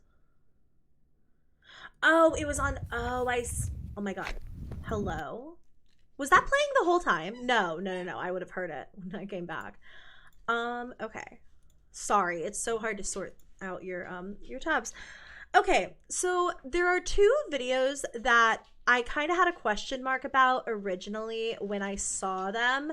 And now I think just because of how dark that one story got. Give me a second, sorry. I have to banish the dog so we can finish this stream. Good boy. Oh, you're so wonderful. You're such a wonderful, magnificent gentleman. I'm so sorry for tricking you, my son. Because that one video, thank you, Carson. Carson really just rubbed it in their face, like, haha, I'm not banned. Because that one video, like I said, went a little darker than I originally anticipated it going.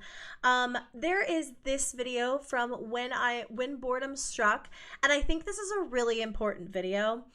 The content of it is pretty, it's a little bit more sensitive than I realized. Of course, it's captioned, I was married to a serial killer for 7.5 years. You immediately know that.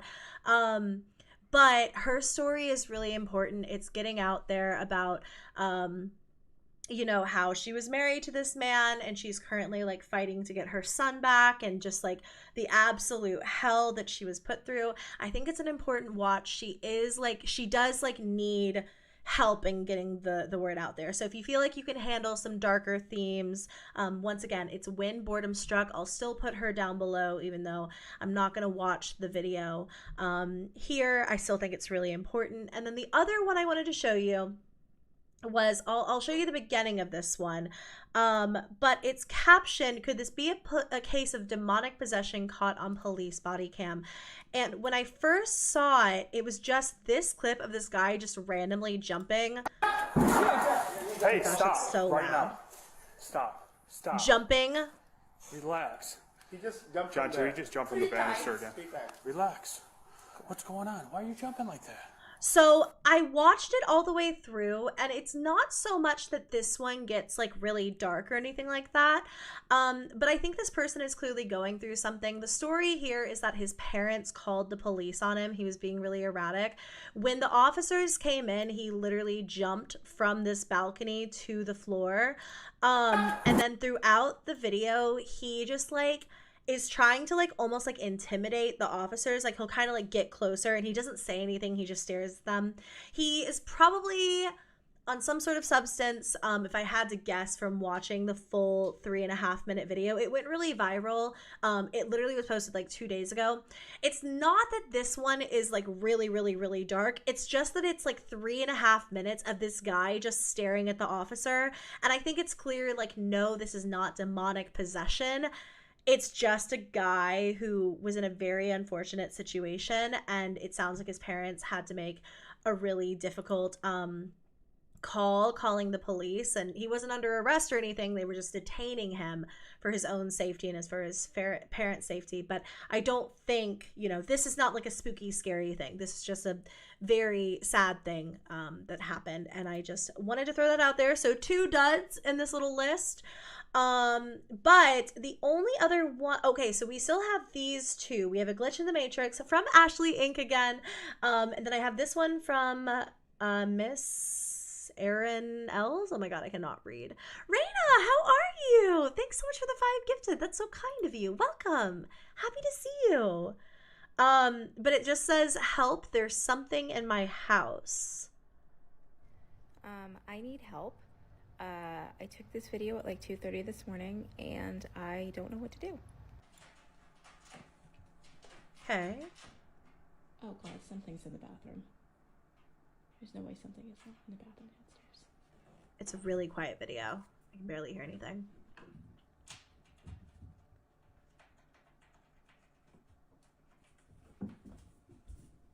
Sorry.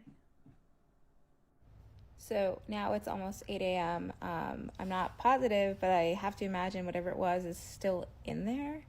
1, what the heck could it be? 2, what do I do? Because I am not opening that door. Real. I need Okay, help. that's actually very creepy. I wonder if anything ever came of this. Oh, whoa, that video ended up going so viral. I don't know why I can't load me. Oh.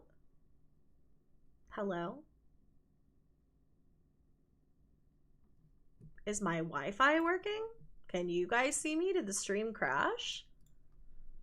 What the heck? No, it just randomly stopped working.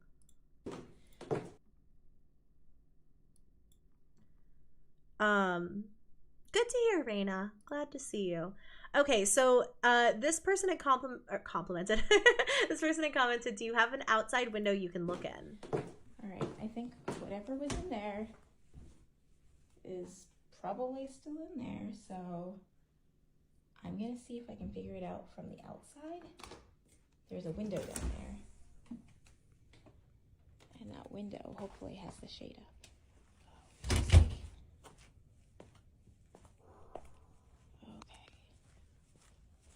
Oh my god, did you hear that? Oh no, the shade is down. Why is the shade down? I need the shade to be up.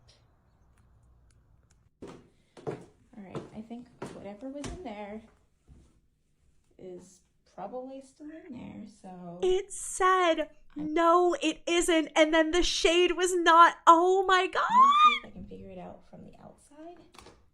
There's a window down there. And that window hopefully has the shade up. Okay, it could be, I mean, even in the comments, the no it isn't whisper, that is so distinct. It sounds like a man's voice, yeah. It could be, you know, sometimes like when you're recording and you're moving and stuff, it can almost sound like someone's whispering. Like some of you are saying like you didn't hear it. Rewind, I played it twice, but I'll play it again now as well. I don't know. And that window hopefully has the shade up. Damn, that sounds like somebody whispering. That straight up sounds like somebody whispering. It could just be like the sound of her moving around and like we think we hear something that isn't there, but it sounds like no, it isn't being whispered. Ooh, that's creepy. That's so scary. I thought that was still my playlist and I was like, oh yay, a dog video. Okay, well that was really creepy, honestly. The second video was way creepier. I don't know if it was anything, but still. So we have another video here from Ashley Inc. A spooky, scary story time, a glitch in the Matrix, and a doppelganger. A girl named Mel emailed me her creepy glitch in the Matrix spooky story time about how her doppelganger started appearing all over the place and she still has no explanation. A year ago, she was working at a small law firm where it was very close-knit, everybody knew each other well, and one day when she was on her way to work, her car battery died. It was the middle of winter, so she texts her boss. She says, hey, I'm gonna be late. He says, okay, no problem. She's waiting for her jump. Carson. She stops after she gets the jump. She grabs grabs coffee. She walks into the office. Her coworker, Sarah, who's the receptionist, is like, oh, you didn't get me some? Mel's like, sorry, I was frazzled. My car battery died, like yada, yada, yada. I just stopped and grabbed one real quick before I came in. And Sarah's like, I already saw you this morning. You were in the break room. Like, you could have asked me. And Mel's like, I wasn't here. Sarah's like, no, I saw you. You were literally wearing the same black slacks, same turtleneck, like whatever. Her boss comes out of the office. He's like, oh, you didn't ask me if I wanted a coffee. And she tells him the same thing. She's like, I'm just getting here. He's like, I saw you in the break room an hour ago. So both of them are staring at them. She thinks they're playing a prank. She's like, okay, if I was here, then show me the security camera footage. So they pull up the office security camera footage and they see about an hour ago a woman in the break room who looked exactly like Mel, wearing the same clothes that she was wearing. And she said even the way she adjusted her bag strap was a way that Mel would have done it. She says looking at the security cameras, she would have believed it was her too, but it wasn't. She wasn't there. The woman was in the break room for about 10 minutes, and you see Sarah walk in at one point. They have a little exchange, and then the woman walks out. She walks out of the office doors. Their office does not have security camera footage from the hallway. So at this point, Sarah and the boss are convinced that now Mel is playing a prank on them. And she's like, no, let's go down to the main security office. So they all go downstairs together. They get the main security officer to play back the security tapes from the hallway, and you see the woman walk down the hallway and enter her stairwell, but she never comes out. So this freaks everybody out. She's not in the stairwell. They all check, and the cameras had glitched out in the 5 minutes after she entered the stairwell, so they never saw her come out. The security officer tries to reassure them. He's like, our cameras just glitch sometimes. Like, it's not a big deal. Maybe it was just somebody that looked like Mel, but yes, it's unnerving that she entered your office. I don't recall seeing anybody walk in the building who looked like her. Nothing strange happens after that. But a few months later, Mel goes into the coffee shop where she always goes by her apartment. She walks in. The barista's like, oh, you're back for another latte, huh? Like, you really need caffeine today? And she's like, what are you talking about? She's like, you were in here 20 minutes ago and you got the same vanilla latte. And Mel's like, no, I didn't. She's like, yeah, you were wearing the same black coat. She said she goes in there all the time. The barista knows her by name. So the barista even had addressed her and the woman acknowledged her, but she said she was in a hurry that day. Mel thinks back to the office situation and she was like, okay, well, maybe I just have a twin out there. Nothing strange happened until a few weeks later, which she said was recently, and that's what prompted her to send me this story. She said she was having a rot day. She was sitting at her apartment all day watching Netflix. She ordered food in. She never left her apartment when her neighbor texted her. And she said, hey, I saw you walking. I waved to you and called your name, but you didn't look up at me. You looked stressed. Are you okay? I'll text her back right away. She's like, I didn't leave my apartment all day. It must have been somebody else. And her neighbor texts her back and she's like, no, I know it was you because I saw your gray North Face hoodie that you always wear. And Mel said her blood went cold because she was wearing the gray North Face hoodie that day. Mel says this is extremely unnerving and she has no explanation other than one instance she can think of about a year ago. She went through a really toxic breakup and she moved back in with her mom for a little while. Her mom lives in an older house that kind of creeps her out. She said she has this long hallway that's covered in antique mirrors that her mom has collected over the years. I guess her breakup was really bad and she wasn't sleeping much as it was. So one night in the middle of the night, she's awake. She decides to go to the kitchen and get a glass of water. So she has to walk down this long hallway full of mirrors. And she's walking down the hallway and she notices in one of the mirrors, her reflection seems off. So she stops to look at it and she's staring at herself and she notices that the reflection tilts its head and it doesn't match her movement. She says the movement was subtle but noticeable. So she freaks herself out a little bit, but then she goes to the kitchen, gets her water, and she comes back. And as she's walking back down the hallway, she decides to look in the same mirror and she's staring at herself. And she said it was like the reflection did it again. So she just chalks this up to sleep deprivation. She goes back in her room, but she could not sleep well that night. She said it felt like there was a presence in the room with her, but she also thought that she was just being dramatic, that she had been through so much lately with the breakup that her mind was just playing tricks on her. She says she does not believe in the supernatural, but she told her mom about it in the morning and she was like, have you ever had anything weird happen? Like, does this not creep you out? And her mom's like, no, I get these all from like estate sales and thrift stores. She moved into her own apartment not long after that, but it was only 2 weeks after the mirror incident that the first doppelganger incident at her office started. So she was curious to know if you think that this is just sleep deprivation, is it a coincidence, or is it something more sinister at play? She will be reading the comments. She says she's heard of mirror scrying, but this is not what she was doing. Keep sending me your spooky scary stories and I will keep adding them to this playlist. A girl named Mel emailed me her creep. Whoa.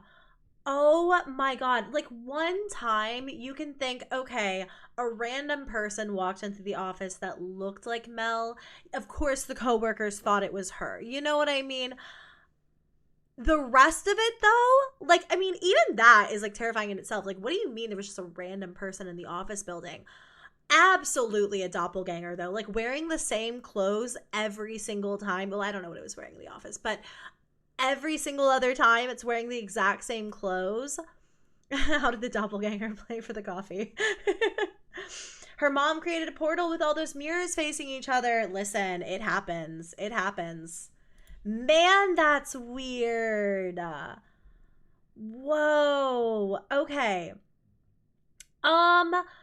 Let's go with a fun one. That is really, really, really fascinating. I absolutely think, I don't even know if I think that's a glitch in the Matrix as much as I think it's like a doppelganger. And I don't even necessarily know what I think doppelgangers are, but that's what it sounds like, right? Anyway, this preview is great. This is from Call Me Cracks. Hey, bestie. Your foundation is looking a bit cakey today. Let me blend it for you. Oh my god. My wig. Hey, bestie. Obviously, this is not a scary video, but you guys have been tagging me in this creator's videos, Call Me Cracks. I mean, a very popular creator, almost 1 million followers. And it's been a couple of months now of you guys tagging me in these videos pretty much once a day at least and saying like, this is so creepy. Like, what is the story here? I've only popped in for a couple of videos. I think this is just a fun account. I don't think there's anything sinister to it. I don't think there's anything creepy to it. I think this is just a really fun account. Like, the person makes jokes every single video. Cracks, look, I turned this watch into a belt. Now why would you do that? Thought it would look cute, but I guess it was just a waste of time. My wig. Cracks, look. Like, I don't think there's anything to I don't think there's anything here except just a person making videos that are very, very, very funny. Okay, wait, I want to watch Spend this the day in the woods with me and Bonita. Bonita, first we had a cute little walk to relax and clear our minds. Then we chilled under a tree and talked. The weather today is pretty amazing, right? Then I tried to teach Bonita how to ride a bike. Where do I put my hands? Put them here. Let's go. You can do it. Cracks, don't let go. I won't let go. Don't remove your hands. Oh my god, Bonita. Let's try it again. Okay, but don't let go this time. Oh my god. And we decided to collect some brand. It's honestly so funny. So yeah, I don't know if people thought there was a deeper story here, if it was just people looking really quickly maybe at this video and just thinking there's something scary, but just because someone is wearing like a mask does not immediately a scary story make. Okay, that one is really interesting. I guess we'll just go in order. This is supposedly a glitch in the Matrix, copyrighted music on this. I saw these two and they freaked me out. They would barely move, and if they did move, they'd go right back to the scary pose. Now, at first when I watched this, clearly that woman moves right there, but they do just go right back into the same pose. And the guy is smiling that way the entire video. But also, like, are they not just on FaceTime with somebody? Like, maybe just, like, listening to a story. I don't think that this is... Oh, yeah, someone literally... I don't know if you guys can read this comment, but it says, I think they were watching something on his phone. You can tell... You just can't tell because of the glasses and because he has his phone low. It probably looks creepy. A lot of people saying, man, these new Smile movie promos are insane because this was in October. It's a Smile movie promo. But I think they were probably just on their phone. Although, wait, I thought that too, but I couldn't understand why they would fall back into this pose instead of shifting positions. I think just because they were looking at something on the phone. I don't think that's like a spooky, scary story. But again, something you guys had tagged me in a lot, so I wanted to look at it with you. Oh, let me...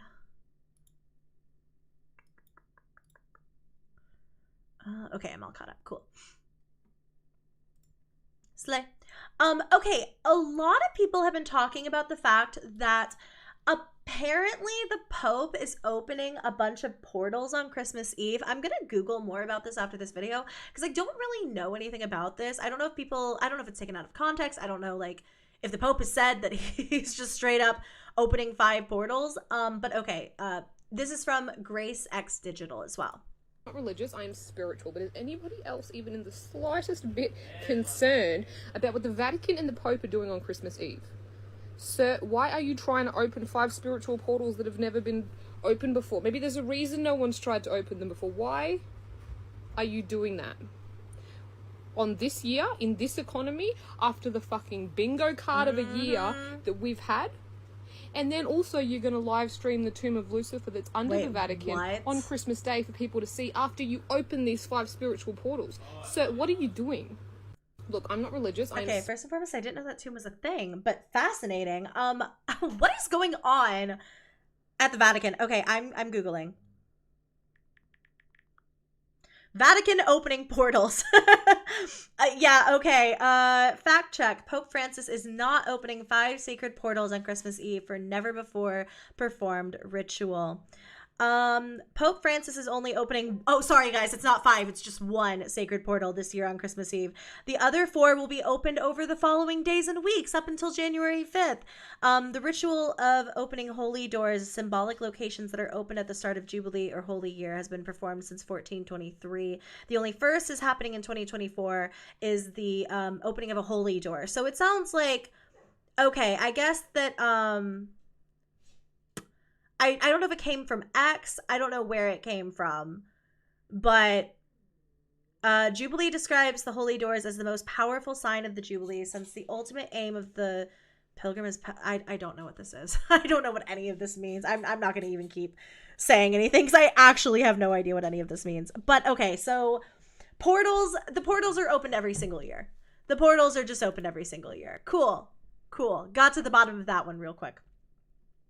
More UFO stuff. I'm trying to decide what order I want to go in here. I guess we'll just knock this out of the way. Specifically, we're talking about the drones supposedly knocking down the UFOs. And this one comes from Holly Kella. I think we talked about her in my most recent video. It's not time. Well, it's getting close to time, but it's not time yet. I think I'm going to be able to finish at least the reaction portion before it's time. I can't say the word. But anyway. This is why we are not shooting them motherfuckers really down. interesting. I think I may have just figured out why we are not shooting down these drones or these UFOs flying all over the country. This is a document from the CIA's website, cia.gov, and what it details is an incident in 1994 where a Siberian military unit shot down a UFO. 5 humanoid creatures. Wait, you guys are asking about the Tomb of Lucifer. Sorry, let me see. Tomb of Lucifer, Vatican. No, Lucifer doesn't have a tomb in the Vatican. Sorry, I completely forgot about that. I mean, I assumed this was not... Okay, this is not a thing. Fact check did indeed confirm there is no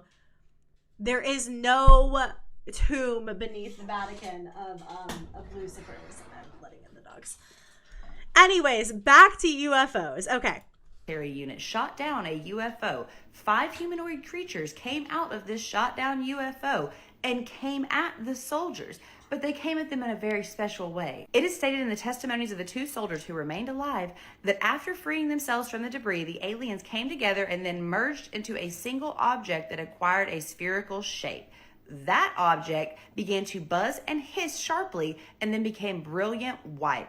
In a few seconds, the spheres grew much brighter and exploded by flaring up with an extremely bright light. At that very instant, 23 soldiers who had watched the phenomenon turned into stone poles. And not just any stone poles, no man, they turned into limestone poles. And let me say this, you can see at the very top of this report right here that the U.S. intelligence obtained a 250-page file on the attack by a UFO on a military unit.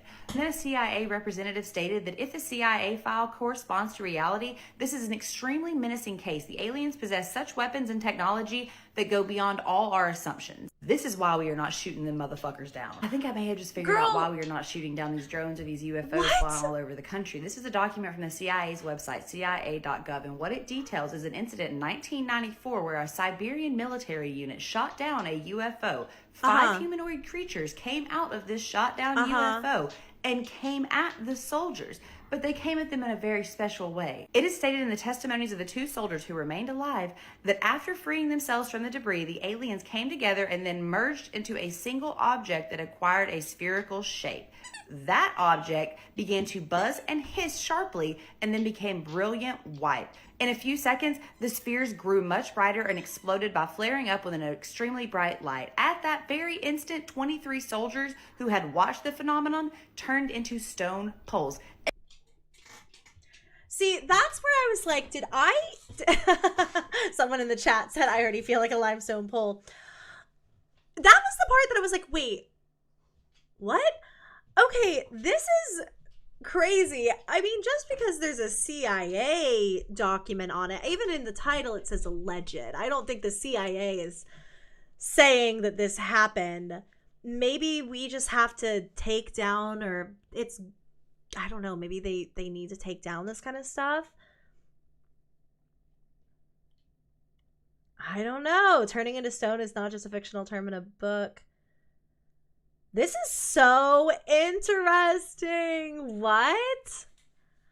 Lots of stuff with the CIA. I mean, even like we were talking earlier, you know, with the Mad Hatter's videos. It's not like I'm like sitting here like co-signing any of this. I don't know. I have not read this document. I don't know.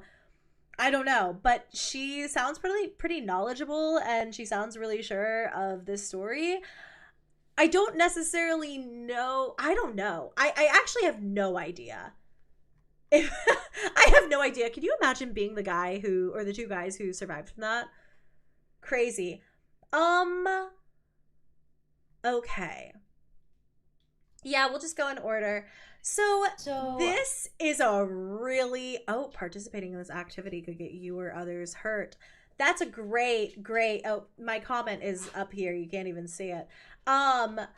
This is phenomenal. It's from It's Alexandra Sedlak. I hope that's how you say it. This has gone insanely viral over the last 24 hours. And it's like a horror story. So this is not like real. This isn't really happening, but it's really creepy. It's like a woman responding to a scam text, and everything just gets so creepy. So I just got a text from the United States Post Office letting me know that my package has just arrived, but the only problem with that is that I didn't order anything and I'm not expecting anything, but I'm kind of excited to see what it is because it's Christmas time and it could be anything. So I'm really grateful because they made it really seamless. They just were like, you know, what's your name? What's your phone number? What's your social security number stuff. So I gave them all that info, and then they actually sent me an address where I can go and pick up this mystery package. So I thought it'd be fun if you came along with me, and then we can find out together what this is. I love Christmas so much. I think I'm here. I'm driving in to the warehouse. Girl, not the warehouse. Okay.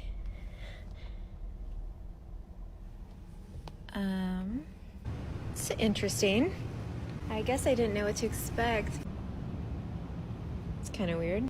Looks like someone's, like, workstation. I don't really know where to go, but I guess I'm just gonna kind of... Hello, it's me! Oh my god, it's so loud.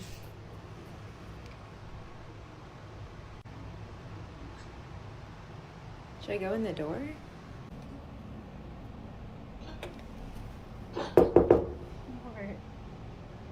Guess I'll just wait. Yeah.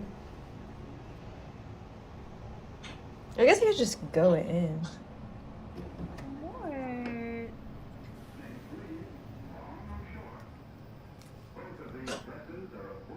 What is this? Not the Cabbage Patch Kid doll in the corner. At least that's what it looks like. Give me 1 second. Are you okay? What's in your throat? You just coughing? You just got something in the old throat? Got something in the throat? A little traumatized from that, so. Okay. All right, Mark, come here. Ready? 1, 2, woo! Oh. This is kind of crazy. A lot of crosses. Well, that's weird. Oh, it's not a Cabbage Patch. No, I'm kind of scared. Playing something weird. And what? Should I leave? This is weird, right? Yeah. Where's my package? This thing's in the middle of the room. Kind of weird. I don't know what they do with this. I'll lay on it. No! No one's here. Girl. Did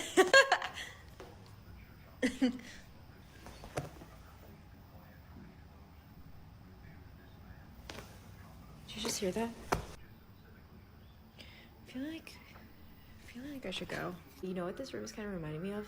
Like one of those weird like psycho guys that like abducts you and like is like it's like a torture room or something, like a panic room. No, that'd be crazy.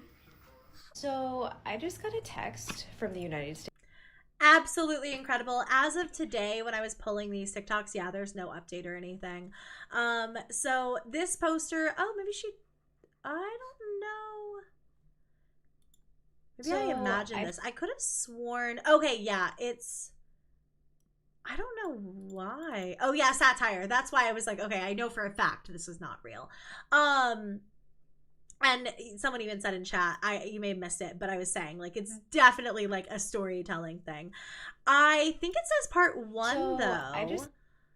It does. It says part 1. So I guess we'll see if anything else comes of it. It's so creepy. Whatever people in the comments were saying this, but whatever that set is, absolutely terrifying. Cannot believe that is like a real thing. Okay.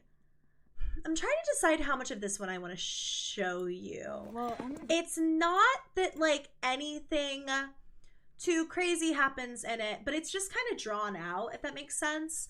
Not drawn out in like a bad way. It's just this person is going through the Airbnb. So basically they had a tenant, he's explaining it here. Tenant checks out really late. They come into the apartment and everything is just messed up. There's snow on things. Items have been moved all around. And the creepy part, the reason that this is in here is not because someone was being weird with an Airbnb, but it's because a lot of people are saying that a seance was done in this home. So you'll see he'll kind of like pan over in a second here, and there's like symbols on the walls put there in mysterious liquid, and like the carpets rolled up, and this is their garage, I want to say. Yeah, there it is. Like, and nobody knows what that is and what was going on here, and like, and nothing with this gave me any indication. I'll go to the guy's account in a second, but nothing, at least with this video, gave me any indication that this was like made up or like this was an attempt at scary telling. Oh, it wasn't snow, it's salt. I think he said it was snow, because I think it was snowing outside, so I don't know. I'm not sure, but yeah, things had just been like completely rearranged in the entire apartment. And there was no oh yeah, it was really cold as well. It was like 50 degrees, he said. It's really weird. I don't really necessarily know if there's much to see beyond that point except for the symbols, but I don't really think what was that? I saw something. Ooh. Yeah, so there's just like random stuff there. Again, I don't have any reason to think that this was like made up in any way, which is just really strange. You know, I don't necessarily know if someone was like making a portal and wait, why did the TikTok start loading like this? They were completely different before, or am I do I have a glitch in the Matrix experience? Like if I click this, okay, yeah, wait. TikTok is so weird. It's really creepy. I don't necessarily know if there's any additional info. The symbols definitely mean something, but I think it's a similar situation to other things that we've talked about tonight, where it's like, just because that's happening doesn't immediately mean that something crazy demonic is going on. It might just be someone who's struggling, going through something.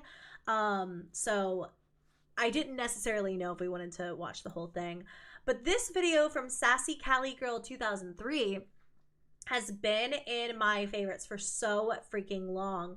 It's captioned, "I cannot believe I finally caught it on camera. This has been going on for weeks. So my sister moved out about 3 months ago. And she had that stupid Ouija board at my house. And literally ever since she moved out, there's been crazy things happening at my house. Please tell me what to do to get rid of this and how to stop it. I literally hate being here. It's so scary." And it's hashtagged mimics. I don't think you guys can. What would you?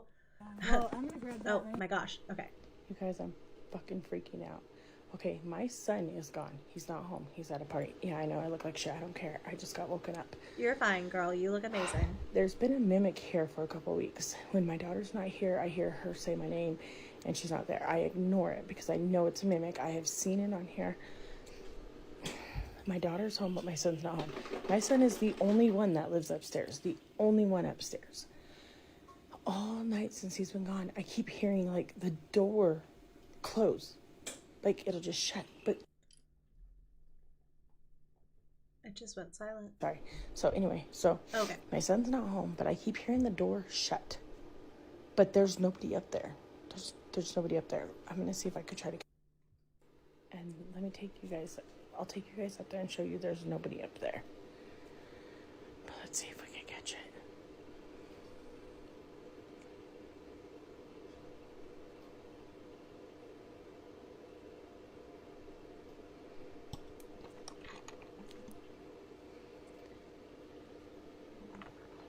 I'm so scared. Normally I don't get scared, but hearing the door close like a freaking human is up there, and I already went up there once and I checked, and nobody or nothing was up there. So I went up there and I checked all the rooms and in the attic, and there's nobody up there, but I keep hearing his bedroom door close, or like somebody's walking up there, but he's not here. I don't know what my dog's barking. But I hope we catch it on camera because this is freaking creeping me out. You know my rule of thumb, you believe dogs. When they see something creepy, you believe animals. Oh, God.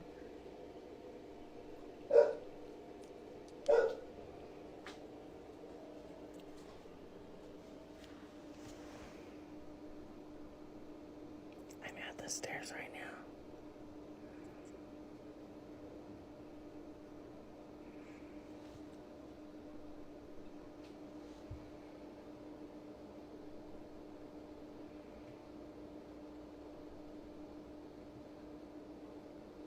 Did you hear that? It sounds like somebody's walking up there. I didn't hear anything.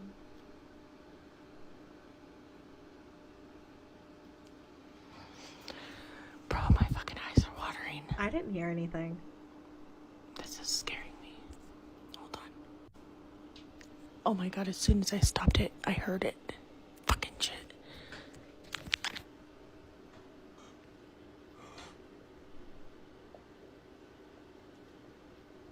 I know you guys heard that. I hope I caught that. I don't know what I'm hearing, I guess. I don't know really what I'm... Sorry, I can't tell if Hades is... You okay? Honey?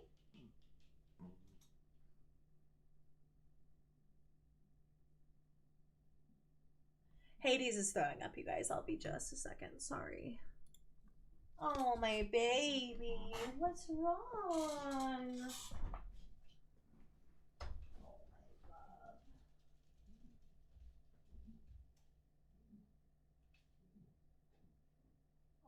Baby boy. You okay?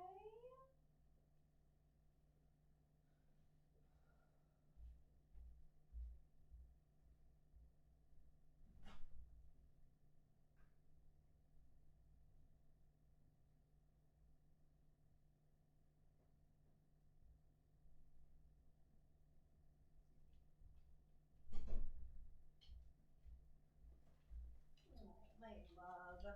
I think, you guys, I'm sorry. I think I'm gonna feed the dogs really quick. It is right around that time.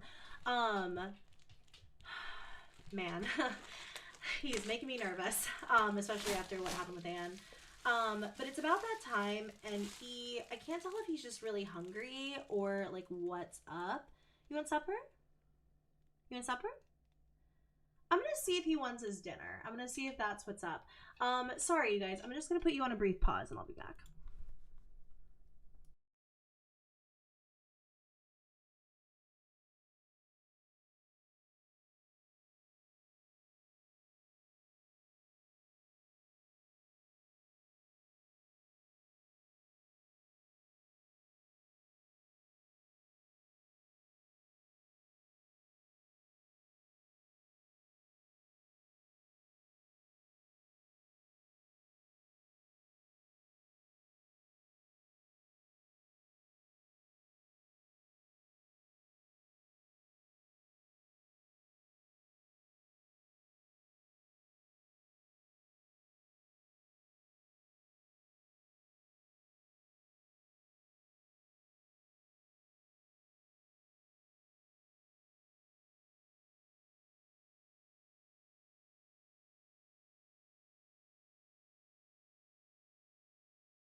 Hello, sorry, I'm back. Locations can't be shared because it's genuinely for your own safety. During the course of this stream, because of a comment that one girl made, I saw people in chat saying they found her Instagram. And that's why I don't like you guys even saying the state where you live, because it is so easy to find people on the internet. That's why. Poor Hades threw up. I'm so fucking anxious because Annie, you guys know, is currently in the hospital due to a blockage. And now, I mean, she was like sick. I could tell something was wrong. He just got sick the one time. So I'm trying not to panic, but it's really hard because of what's going on. So please excuse me if I'm a little funky. I'm trying to chill. Sorry. I've just had such bad anxiety all day. Obviously. Okay. I'm sure he's okay. I'm sure it's okay. It was one time. He's not. He's not sick. Okay. All right. I'm going to keep watching them. But excuse me if I'm a little distracted. I want to say if I thought anything was wrong with Hades, I would end this stream right now without saying a word to you and I would take him to the emergency vet. I'm just panicking because of what's going on with Annie. And obviously I just have a lot of anxiety around my dogs. So he has a vet appointment in literally 5 days as well. So I'm not because he's sick, but just for his checkup. So it just sucks so bad because I've just been so anxious all day. Literally, I did this stream to calm myself down. I was like, if I do this, I might feel a little bit better. Talking. Oh, no, they found her Instagram is what I was seeing. Maybe they were joking. Maybe they were kidding. But they didn't, put it out in chat or anything like that. The mods would have deleted that. But it's just it's just so scary. I hate that they can't tell us when they don't feel good. I also hate it because Hades has the weakest stomach on planet Earth. He always has his entire life. It's been something we went to the vet for every single week, I feel like, for a while. He just has a crazy weak stomach. He'll throw up if he moves too much after he eats. He used to be really bad with resource guarding, and he would or maybe resource scarcity, and he would eat and drink so much he would make himself sick in one sitting. We had to really work our way up, but yeah, I'm just freaked out. So thank you very much. I appreciate you guys understanding. I'm just freaked. Raina, also, I love you so much. Thank you so much for 19 months. Thanks for saying that. I love you. I just love them so much, and it always just makes me feel so bad when I realize that they're sick, I get so anxious because I love them so much. It's fine. Annie's just, in the hospital, so I'm freaking out, but I'm okay. And I still think it might be better for me to hang out with people and talk and try to distract myself at least for a little bit. So thank you. I appreciate you. Sorry. I don't know if I've ever panicked like this on camera before. So I appreciate it. Also, Katie, thank you. I love you so much. Thank you. Ugh. God. Just so... Why can't you talk? Why do you just headbutt me? Oh, thank you, Angie. You missed it, I'm sure. Thanks for 18 months. But Annie just had to have emergency surgery because she had a blockage. She swallowed part of a toy. She had the surgery. She's okay. But just I've been a total mess. I'm gonna check on him one more time. I'm sorry. Thank you so much for understanding.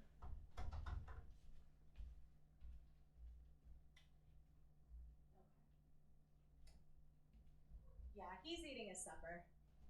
I think that the dogs might need to be fed earlier, because they get really hungry, and he's not a grazer. He doesn't eat over the course of the day. Anyway, okay. Love you so much. Thank you. Whew.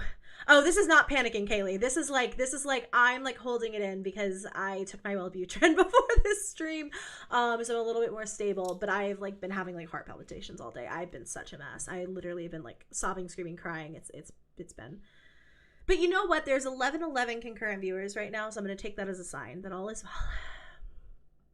Okay. We're gonna watch it now. Don't turn off headphones. Thank you guys. I know you guys heard that. I hope I caught that. I still don't think I hear this. Hold on. Oh my god, as soon as I stopped it, I heard it. Fucking shit. Girl.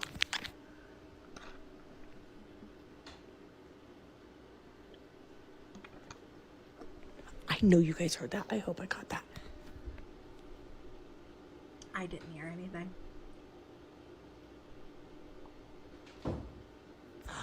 That I Did heard. you hear it? Yes. Oh my god. Oh my god, I'm scared. Okay, I'm gonna turn. Look, nobody's up here. Oh my god. Look at his door is closed. Oh my god. Nope. Nope. Nope. Nope. Nope. I gotta tell my daughter, boo boo. Oh my god. There's water. Oh my god. My eyes. Oh my god. Why does it sound like, and I recorded it. It sounds like somebody's in your brother's room. And I went up there to show that the door was closed. Tell me why his door opened when I went up there. I swear. I ran down here by myself. I'm recording it. Oh my god. Come up there with me to show them nobody's here. Oh my god. Oh no. That made my eyes water, you guys. I showed it on camera. My son is not home. I'm not going to stop the recording just so I can show you guys. That's scary. I know, I ran down here. I ran down here so fast. Okay.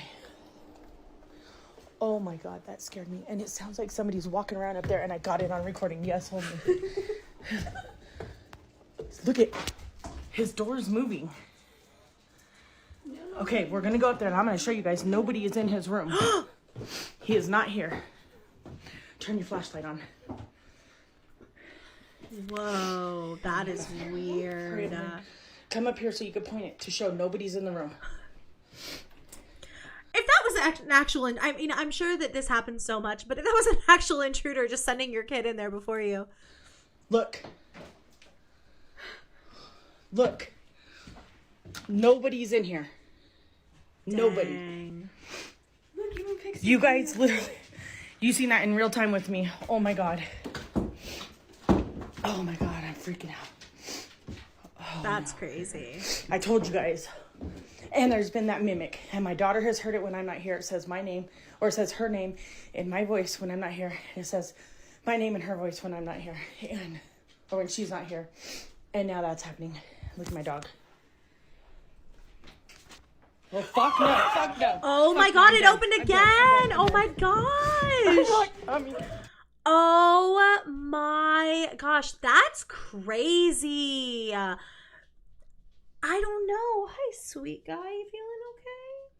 You feeling good? Because if you even look at me funny, I'll rush you to the emergency vet too. You can go hang out with your sister. You guys have scared me. Thank God he has a vet appointment in a couple of days. I would be a mess. But clearly something is going on up there. I don't necessarily know if it is paranormal. I mean, it certainly seems like it. You could hear what sounded like somebody moving up there, and then immediately after, there was like the door opening and closing on its own. So it is really weird. I understand why the video has gone so viral. It's absolutely crazy. So we're gonna save this series of videos for the end because all four of them kind of go together. We're gonna start here and work our way down.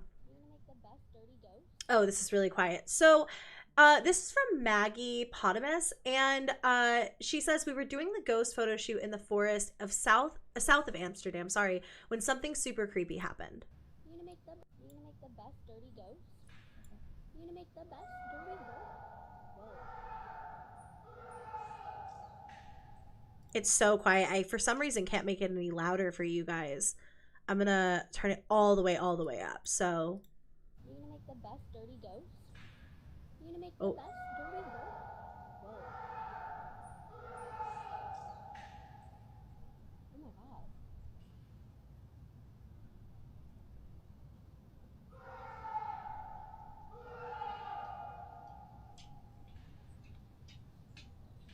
Holy shit. Is he okay? The dog is really alert too.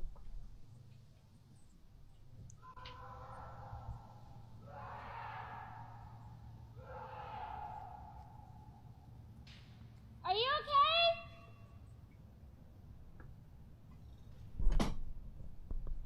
All is good?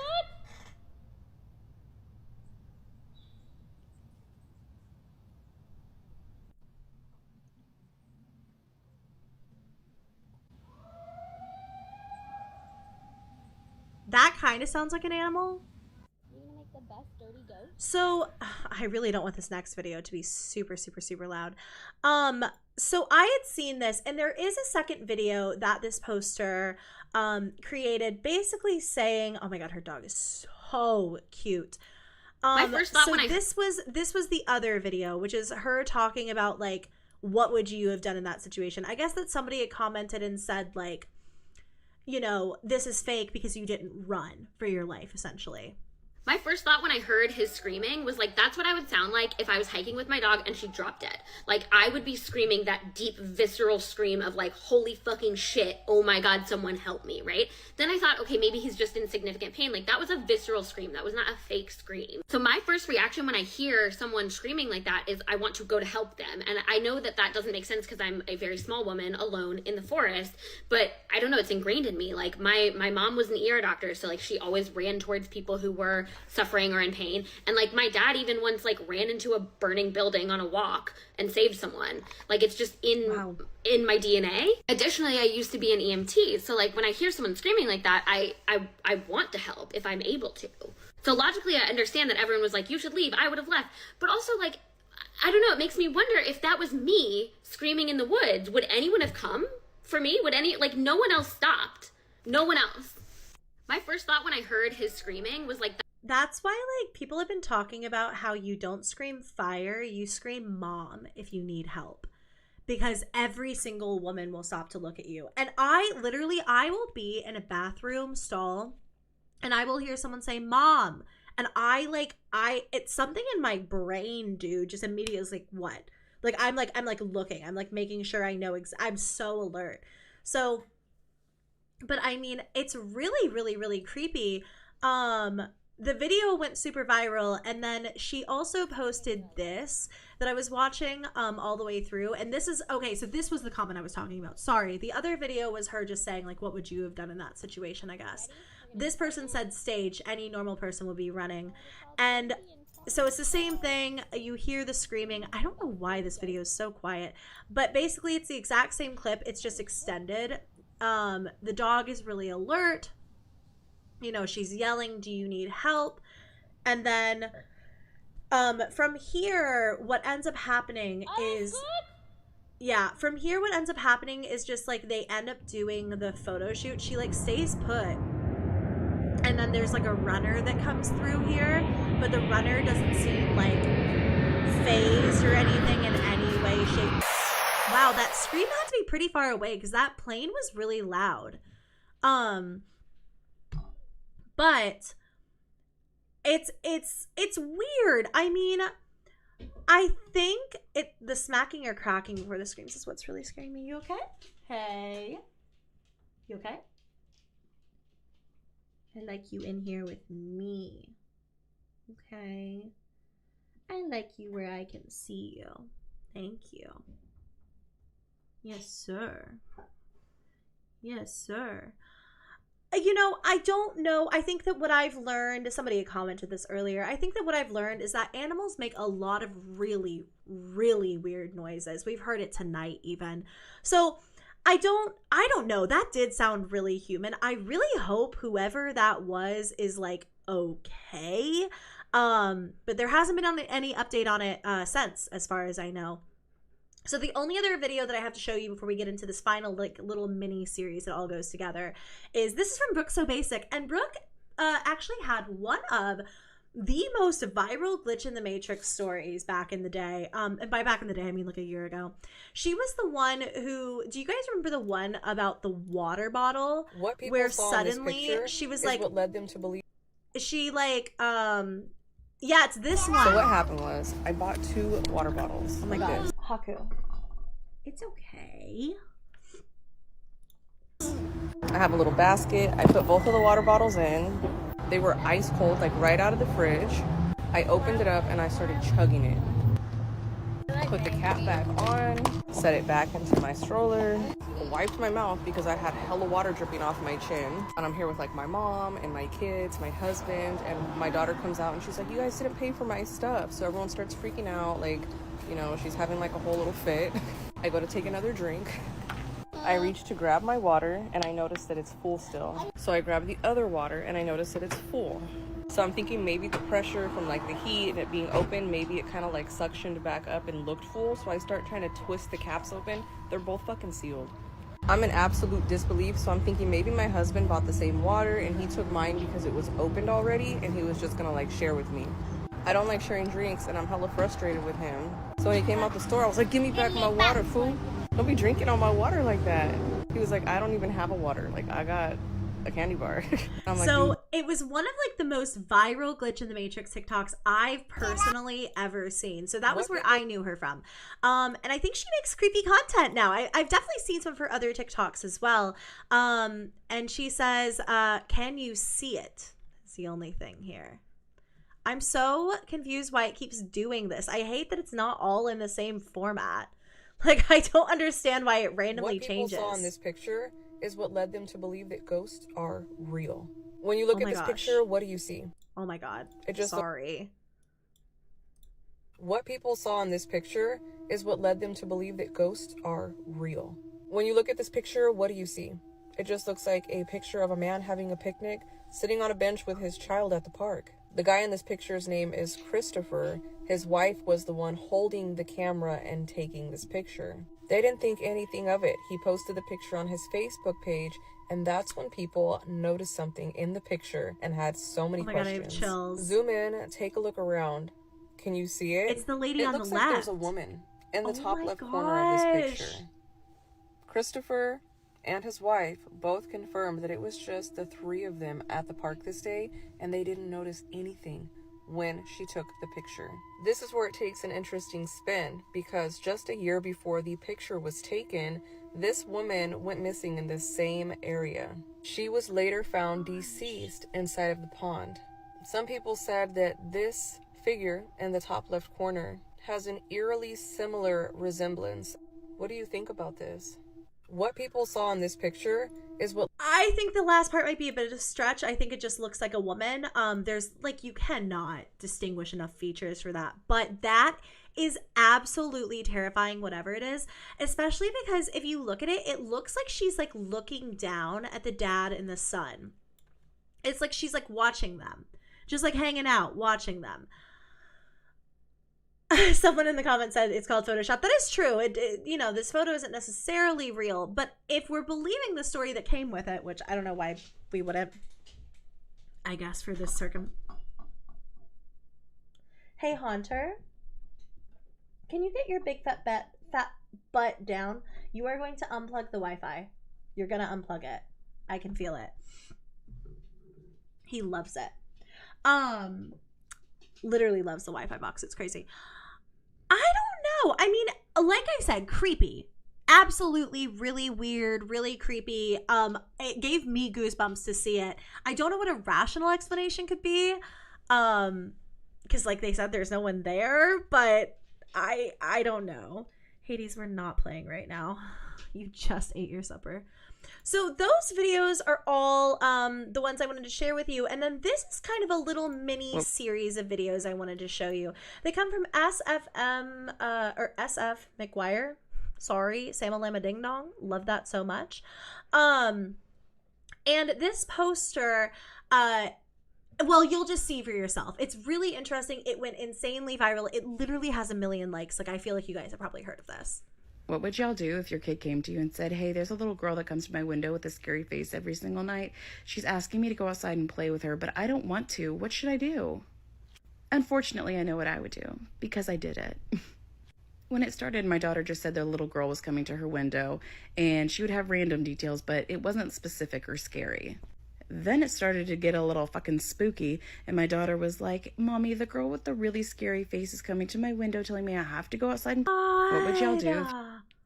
Oh, that's so creepy. Okay, I had watched that, but I forgot it ended on that creepy of a note. You okay, buddy? Don't stress yourself out. You're literally stressing yourself out. What's wrong? He wants to play so bad. Hey, Hades, Morty doesn't want to take your lamb chops. The lamb chop is why we're all here in the first place. So she had posted that, and then... Yes, of course I did. I'm going to tell you guys some more spooky, crazy shit about this room and house in general tomorrow, though, because I need to go read my book. But, yes, of course, I would check on her several times a night. She must have been going over and opening up the curtains, because I would shut the curtains. I don't know, man. We also had a full security system, so I would know if anybody touched the window. Or any window in the house, or doors, or anything. Oh, sorry. That was why I wanted to include that one. And she said, you know, there was full security in the house. Of course, she checked the window. It wasn't a real person, or at least not that she could garner. I'm Jewish, and I almost called a fucking priest. So, a tiny update. Teeny, tiny update. My daughter had a lot of imaginary friends when she was younger, and she has autism, and she talks to herself still, but when she was younger, she did it a lot more. So that's why I didn't think anything of it for the first little bit. Also, we don't live there anymore. We haven't lived there in a long time. My daughter was 4 or 5 when that happened, and she's 9 now, so we have not lived there for a long time. We moved years ago. I was not scared at all that it was a person. I checked the area out. We had a great security system then. I would have known if anybody even tried to open a window or a door. Nobody could get in or out of my house without me or my husband because of where the locks were placed, because we had little kids. I love how people are like, oh yeah, if that was my kid, I'd be posting up waiting for the ghost. What are you going to do? Shoot the ghost? Yeah, take it right down. We're on ghost rules now. She had to tell her to get the fuck out. Yeah. And it worked, so. I'll give you all your good stories that you want. I'll be back later. I got shit to do. Okay, but shout out to the little ghost girl that knocked on my... So that was posted on November the 13th, but shout out to and then this one was posted on November the 14th, and this is the last video. It just sort of goes a little bit more in depth on like what exactly happened with the little girl. I think there's like a little bit more detail. Sorry, I'm watching Hades be a wall licker. Also, thank you so much, empathetic witch goddess. I'm sorry if that took a while for 7 months. Love you so much. The little ghost girl that knocked on my daughter's window when she was like 5 years old and said, come outside and play with me, little girl. Because my daughter is a double Virgo sun and moon with autism. There's no way that poor little ghost girl could have known that. Icon. My daughter comes to me and says, there's a girl with a scary face knocking on the window at night telling me she wants me to come outside and play with her. And I'm like, oh my God, she's what? And my daughter's like, I know, it's so irritating. She's disturbing my sleep. She was arguing with the ghost. She was telling her, I cannot go outside and play with you. It is past my bedtime. And when it's past my bedtime, I'm not allowed to go outside or play. So that's the rule, and I can't break the rules. I actually felt kind of bad for her because, you know, she's like learning how to haunt people. She's a little girl with a creepy little face. She thought she would do a great job, but then she just chose a person that cannot pick up on body language. And so she was mostly just pissed off that she was disturbing her sleep. I can see it now, that little ghost girl getting home to her little ghost family and just dropping her backpack on the floor and going, today I tried to haunt a little girl. I had my scariest face on, and all she did was correct my grammar. Okay, but shout out to the little ghost girl that knocked on my daughter's window. I really liked this story. I was going through her whole account. She's a great storyteller, but I don't think that there was ever, if there was, I totally missed it, a video on like more stories from the haunted house or like that house as a whole. And again, I may have just missed it. It's like she tells a lot of different stories. So I thought it was really creepy nonetheless. But that was the last TikTok. And that was 30 scary TikToks I wanted to watch with all of you tonight. How did you like it? How did we like it? How did we enjoy? I hope you enjoyed it. It's been a while since I did one of those. It's really interesting. Last time I found a couple of really good ones. One of them being the 7-part story where the guy talked about his being stalked by a mimic experience. Which that's a great segue into, if you missed it earlier, tomorrow there's going to be a 3.5-hour video that's going up but which I'm basically doing a compilation of all of my scary stories, like not my scary stories, but the scary stories that I have featured here on the channel this year from TikTok, because that's kind of been a new sector of the scary side of TikTok. So the first like big 2024 compilation. What I plan on doing now is trying not to, I'm so hungry, I need to go eat something. Last night I asked Drew, oh, is Drew still alive? I could send you guys all over there. I haven't seen him or Susu in the chat, so I'm assuming he's still alive. Christian is live. Okay, I don't... Yes, Drew is also live. Okay. Probably, yeah. Respectfully for you. Oh, no. Well, if you guys want to hang out with Static, I'm probably going to go hang out over there. Maybe I'll pop into chat if they feel like talking. But if you guys want to go see Static streaming, our mod Static.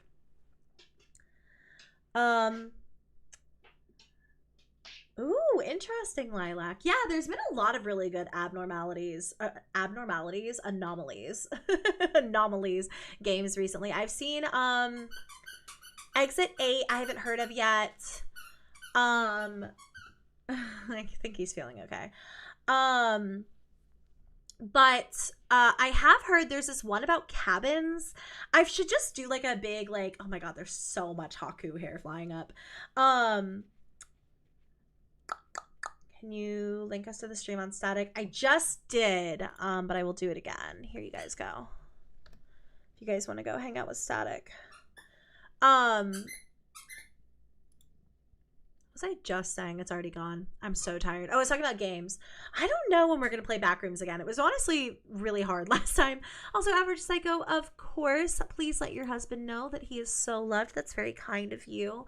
And yeah, he has a family and a community here. I'm so sorry to hear that, but you know, it happens to us all, okay? I literally was just having like a mini freak out on stream because Hades threw up. And I just, the anomaly was Haku all along. But I completely understand it. You just get so scared and worried and down and out. So let him know he's very loved. Also, Average Psycho, thanks for 7 months. Love you so much.